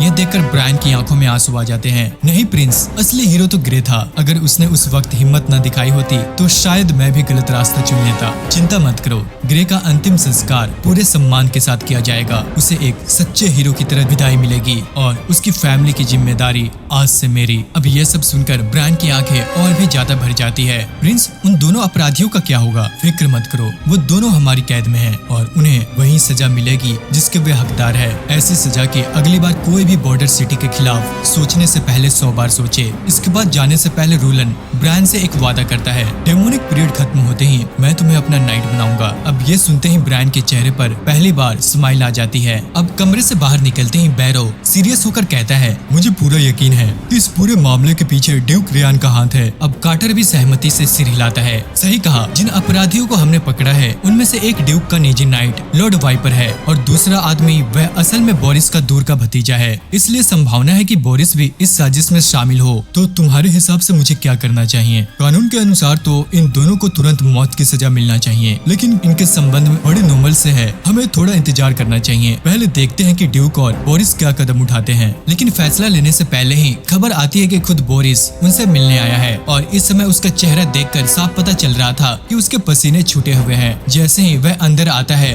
रूलन सीधे मुद्दे पर आ जाता है। तो बताओ किस काम से यहाँ आए हो? असल में बोरिस अपने भतीजे और वाइपर को छुड़वाने आया था। वह चुपके से एक भारी थैला आगे बढ़ाता है। उसमें पूरे 50 गोल्ड कॉइन्स होते हैं। प्रिंस, बस आप उन्हें छोड़ दीजिए। मैं यकीन आपको दिलाता हूँ कि वे दोबारा ऐसी गलती नहीं करेंगे। इसे एक छोटे से मुआवजे की तरह समझिए। रिश्वत की ये बेहुदा कोशिश देखकर रूलन का खून खौल उठता है। मुआवजा? तुम चाहते हो कि मैं उन अपराधियों को छोड़ दूं जो मेरे किले में घुसे, मेरे लोगों का खाना जलाने आए, मुझे मारने की कोशिश की और हमारे एक बहादुर कप्तान ग्रे की हत्या कर दी? अब बोरिस तुरंत बहाना बनाने लग जाता है। मुझे कुछ पता नहीं था, मैं कसम खाता हूँ, मुझे तो यह भी मालूम नहीं था कि मेरा भतीजा ऐसा कुछ करने वाला है। हम देखते हैं कि रूलन की नजरें और भी ज्यादा तीखी हो जाती है। और ड्यूक रियान, क्या उसका भी इसमें हाथ है? नहीं, उन्हें इसके बारे में कुछ नहीं पता। ठीक है, आधिकारिक रिकॉर्ड में यही लिखा जाएगा कि उन्होंने अपने लालच में एक प्रिंस की हत्या करने की कोशिश की। अब ये सुनते ही बोरिस खुश हो जाता है। बहुत बहुत धन्यवाद आपका प्रिंस। लेकिन हम देखते हैं कि अगले ही पल रूलन उसकी खुशी पर पानी फेर देता है। लेकिन उनके अपराध नहीं बदलते और उनकी सजा भी नहीं बदलेगी। उन्हें मौत की सजा मिलेगी। अब बोरिस का चेहरा फिर देखने लायक हो जाता है। इसके बाद रूलन पूरे शहर के लोगों को इकट्ठा करता है और सबके सामने उन अपराधियों के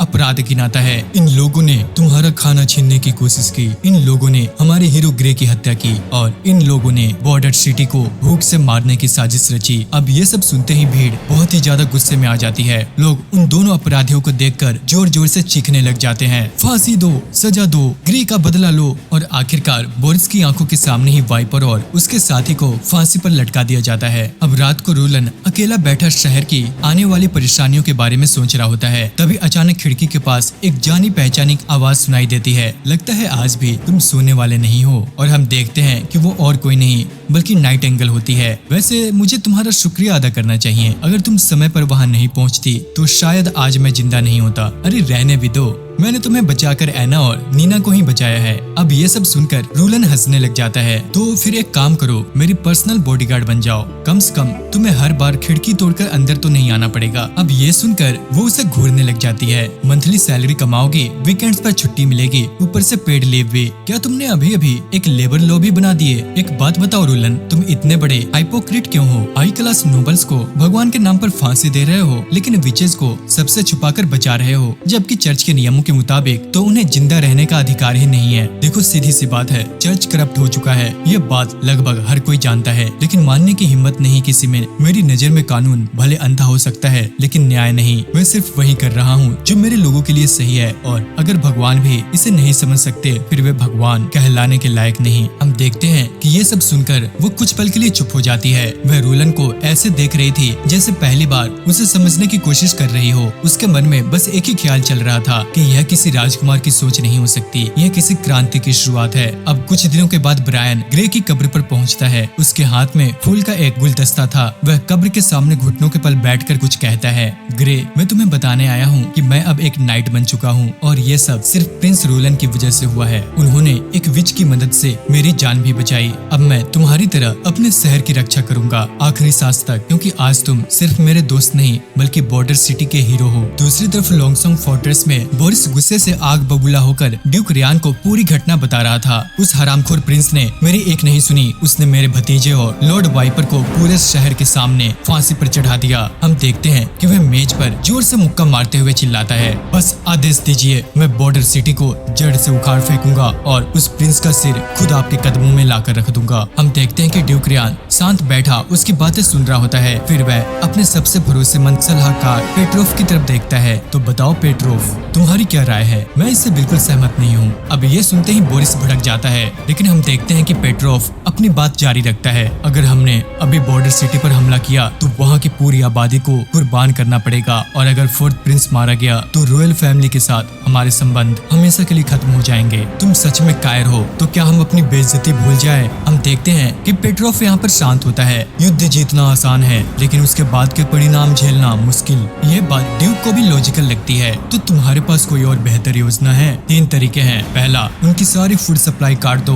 भूख इंसान को तलवार से भी जल्दी मारती है। दूसरा, बॉर्डर सिटी के सभी रास्ते बंद कर दो ताकि उन्हें कोई मदद न मिल सके। और तीसरा, सबसे आसान तरीका, डेमोनिक पीरियड का इंतजार करो। अगर डेमोनिक बेस्ट उन्हें खत्म कर देते हैं तो हमें कुछ करने की जरूरत ही नहीं पड़ेगी, और अगर रूलन किसी तरह बच भी गया तो हम उसे बाद में खत्म कर देंगे और सारा दोष मॉन्स्टर्स पर डाल देंगे। अब ये सुनकर ड्यूक के चेहरे पर स्माइल आ जाती है। सच कहे तो अभी तक रोलन को टक्कर देने वाला कोई था तो वह सिर्फ पेट्रोफ ही था। उधर बॉर्डर सिटी में रोलन एक ऐसा कदम उठाने वाला था जो पूरी दुनिया बदल सकता था। उसने अपने सबसे भरोसेमंद लोगों को बुलाया और उनके सामने लोहे की एक विशाल मशीन रख दी। फिर उसने एना से कहा, इसे एक्टिवेट करो। एना ने अपना फायर मैजिक इस्तेमाल किया और अगले ही पल मशीन के अंदर मौजूद पानी उबलने लगा। चारों तरफ लगे गियर घूमने लगे, ऊपर से भाप के मोटे बादल निकलने लगे, और देखते ही देखते एक विशाल मशीन जीवित प्राणी की तरह चलने लगा। अब सभी लोग हैरानी से उसे घूरने लग जाते हैं, क्योंकि रूलन ने इस मध्यकालीन दुनिया में पहली बार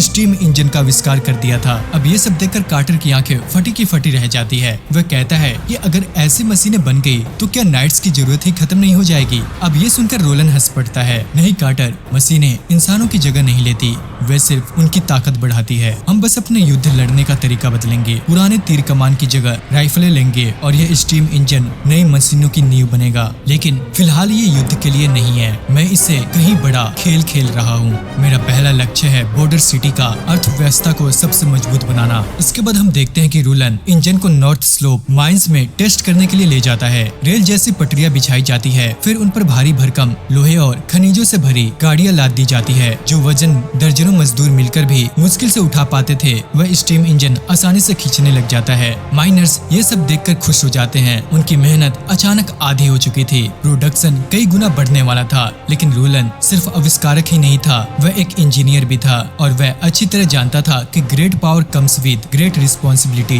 अगर इसमें विस्फोट हो जाता तो सैकड़ों लोग एक ही पल में मारे जा सकते थे। इसलिए उसने तुरंत नए सेफ्टी प्रोटोकॉल लागू किए, तेज सायरन, इमरजेंसी एग्जिट और कई सुरक्षा नियम, ताकि किसी भी दुर्घटना से पहले लोगों को चेतावनी मिल सके। अब बॉर्डर सिटी में एक नए युग की शुरुआत होने वाली थी, एक ऐसा इंडस्ट्रियल रिवॉल्यूशन जिसके बारे में किसी को अंदाजा भी नहीं था कि वह आखिर कहां जाकर रुकेगा। इधर कैसल में नीना अपने आने वाले डेमोनिक पोजीशन को लेकर काफी डरी हुई थी। उसने बचपन से ही विचेस के बारे में कई डरावनी कहानियां सुनी थी, लेकिन उसकी नजर में ऐना बाकी सबसे अलग थी, क्योंकि एक समय ऐसा था जब ऐना को लगता था कि मौत ही उसकी आजादी का एकमात्र रास्ता है। लेकिन फिर उसकी मुलाकात रूलन से हुई और उसकी पूरी जिंदगी ही बदल गई। ऐना नीना के पास बैठकर उसे समझाते हुए कहती है, डरने की बजाय जीने की कोई वजह ढूंढो, चाहे वह वजह सिर्फ जिंदा रहना ही क्यों न हो, लेकिन इंसान के पास एक वजह जरूर होनी चाहिए। आप सही कह रही हैं, इसलिए मैं अभी यहीं रहकर सिर्फ प्रिंस की मदद करना चाहती हूँ। तभी कार्टर अचानक भागते हुए वहाँ पहुँचता है और बताता है कि एक मजदूर ने सेफ्टी प्रोटोकॉल का पालन नहीं किया, जिसकी वजह से हाई प्रेशर स्टीम सीधे उसके चेहरे पर जा लगी। उसकी हालत इतनी गंभीर थी कि शायद वह रात तक भी जिंदा न बच पाए। यही कारण था कि रूलन ने तुरंत नीना को बुलाने का आदेश दिया। अब बैरो इस फैसले का विरोध करते हुए कहता है, यह सही नहीं है। अगर माइनर्स को पता चल गया कि नीना एक विच है तो हमारी सारी सच्चाई बाहर आ जाएगी। मुझे अब इसकी परवाह नहीं है। किसी की जान बचाना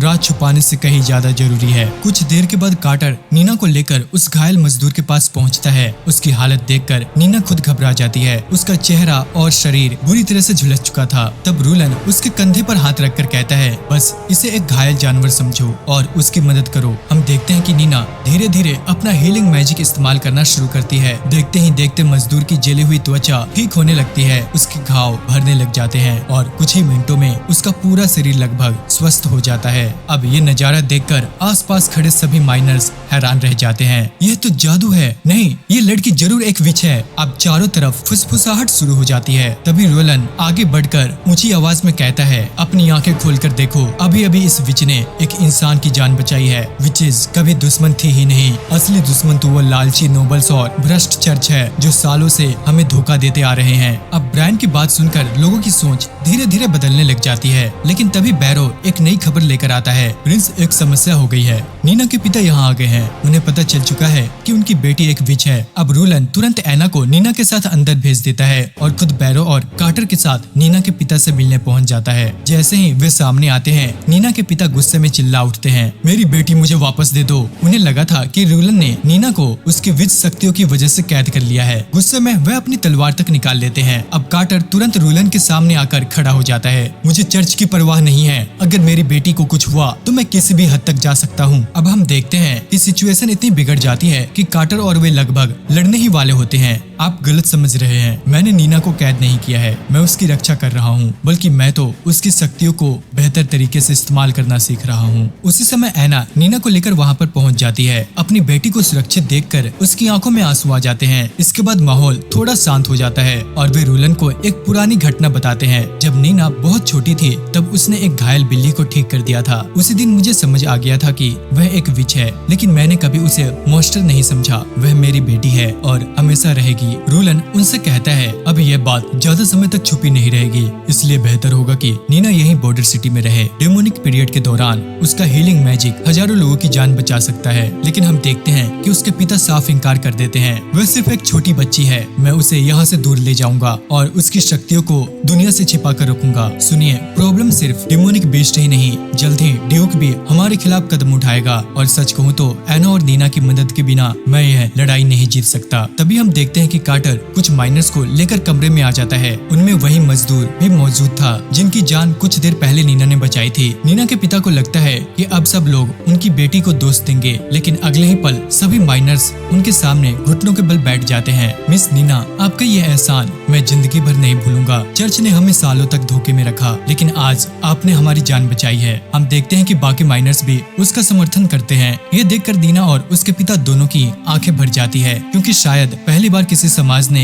एक विच को एक्सेप्ट किया था। उसी पल नीना के पिता को एहसास होता है कि जिस शक्ति को वह अब तक अभिशाप समझते आए हैं वह दरअसल एक वरदान थी। इसके बाद रूलन उन्हें अकेले में बात करने के लिए महल के गार्डन में ले जाता है और यहीं से वह अपनी सबसे बड़ी और सबसे खतरनाक मनोवैज्ञानिक चाल चलने वाला था। रूलन बैरो को कोई आदेश नहीं देता बल्कि वह उसकी आत्मा, उसके सम्मान और उसके पूरे अस्तित्व को ही छू लेता है। वह बैरन को उसके पिता की याद दिलाते हुए कहता है, तुम्हारे पिता एक महान और दिग्गज नाइट थे। वो अकेले खुले मैदान में एक विशाल डेमोनिक बीस्ट के सामने डटकर खड़े रहे थे और आखिरी सांस तक लड़े थे। और मैं अच्छी तरह से जानता हूँ कि तुम उन आराम मतलब नोबल्स जैसे बिल्कुल नहीं हो। आज तुम भी भारी आर्मर पहनते हो, तलवार साथ रखते हो और तुम्हारी हाथों की लकीरें साफ बता रही है कि तुमने जिंदगी भर कितनी लड़ाइयाँ लड़ी है। मुझे तुम्हारे जैसे इंसान की जरूरत है। क्या तुम कठिन समय में मेरे साथ लड़ोगे? अब ये सुनकर बैरो कुछ पल के लिए चुप हो जाता है क्योंकि वह यहाँ नीना को लेकर बॉर्डर सिटी छोड़ने आया था, किसी युद्ध में शामिल होने नहीं। लेकिन रूलन उसकी मन की दुविधा समझ चुका था।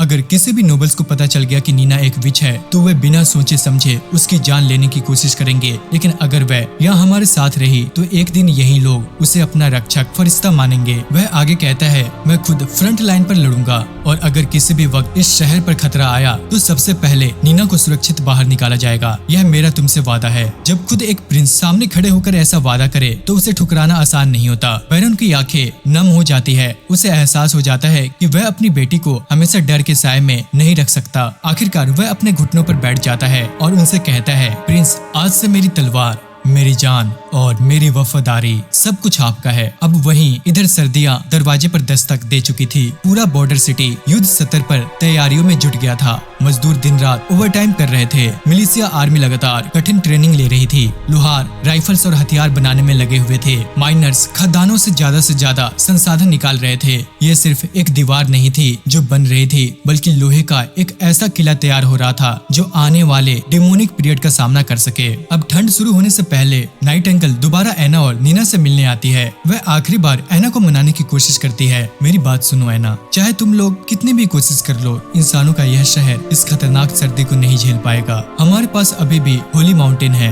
एक ऐसी जगह जहाँ विचेस आजाद होकर जी सकती हैं, इंसानों की लालच और नफरत से दूर। अब हम देखते हैं कि एना अपने पास्ट को याद करते हुए कहती है, जब मेरी माँ मेरी आंखों के सामने जलकर आग में मरी थी, उस धुएं की घुटन आज भी मुझे महसूस होती है। और मेरे पिता ने सिर्फ 25 गोल्ड कॉइंस के लिए मुझे मरने के लिए छोड़ दिया था। लेकिन रूलन, उसने मुझे उस नर्क से बाहर निकाला। उसकी आंखों में साफ दिखाई देता है कि वह हम विचेस की कितनी परवाह करता है। मेरे लिए होली माउंटेन कोई और जगह नहीं है। मेरा होली माउंटेन यही बॉर्डर सिटी है। अब ये सुनकर नाइट एंगल कुछ पल के लिए चुप हो जाती है। शायद उसके पास इसका और कोई जवाब नहीं था। तभी नीना खिड़की की तरफ इशारा करते हुए एक्साइटेड होकर कहती है, देखो बाहर सफेद सफेद बर्फ गिर रही है। शायद इसे ही स्नोफॉल कहते हैं, है ना? अब सबकी नजरें खिड़की की तरफ जाती है और सचमुच बाहर आसमान की पहली बर्फ गिरनी शुरू हो चुकी थी। सफेद बर्फ की चादर धीरे धीरे पूरी धरती को ढक रही थी। लेकिन यह सिर्फ बर्फबारी नहीं थी, यह एक संकेत था। डेमोनिक पीरियड आधिकारिक तौर पर शुरू हो चुका था। अब इंसानों, विचेस और रूलन के सपनों की असली परीक्षा शुरू होने वाली थी। और दोस्तों, इसी के साथ इस सीजन की स्टोरी यहीं पे खत्म होती है। तो अगर आप जानना चाहते हो कि क्या रूलन अपनी इंडस्ट्रियल रिवॉल्यूशन वाली दुनिया को बचा पाएगा या डेमोनिक बीस्ट इस दीवार को तोड़ पाएंगे और क्या विचेस को आखिरकार इस दुनिया में अपनी जगह मिलेगी, तो चैनल को सब्सक्राइब करके जरूर रखना, क्योंकि कहानी अभी खत्म नहीं हुई है। असली युद्ध तो अभी शुरू होने वाला है।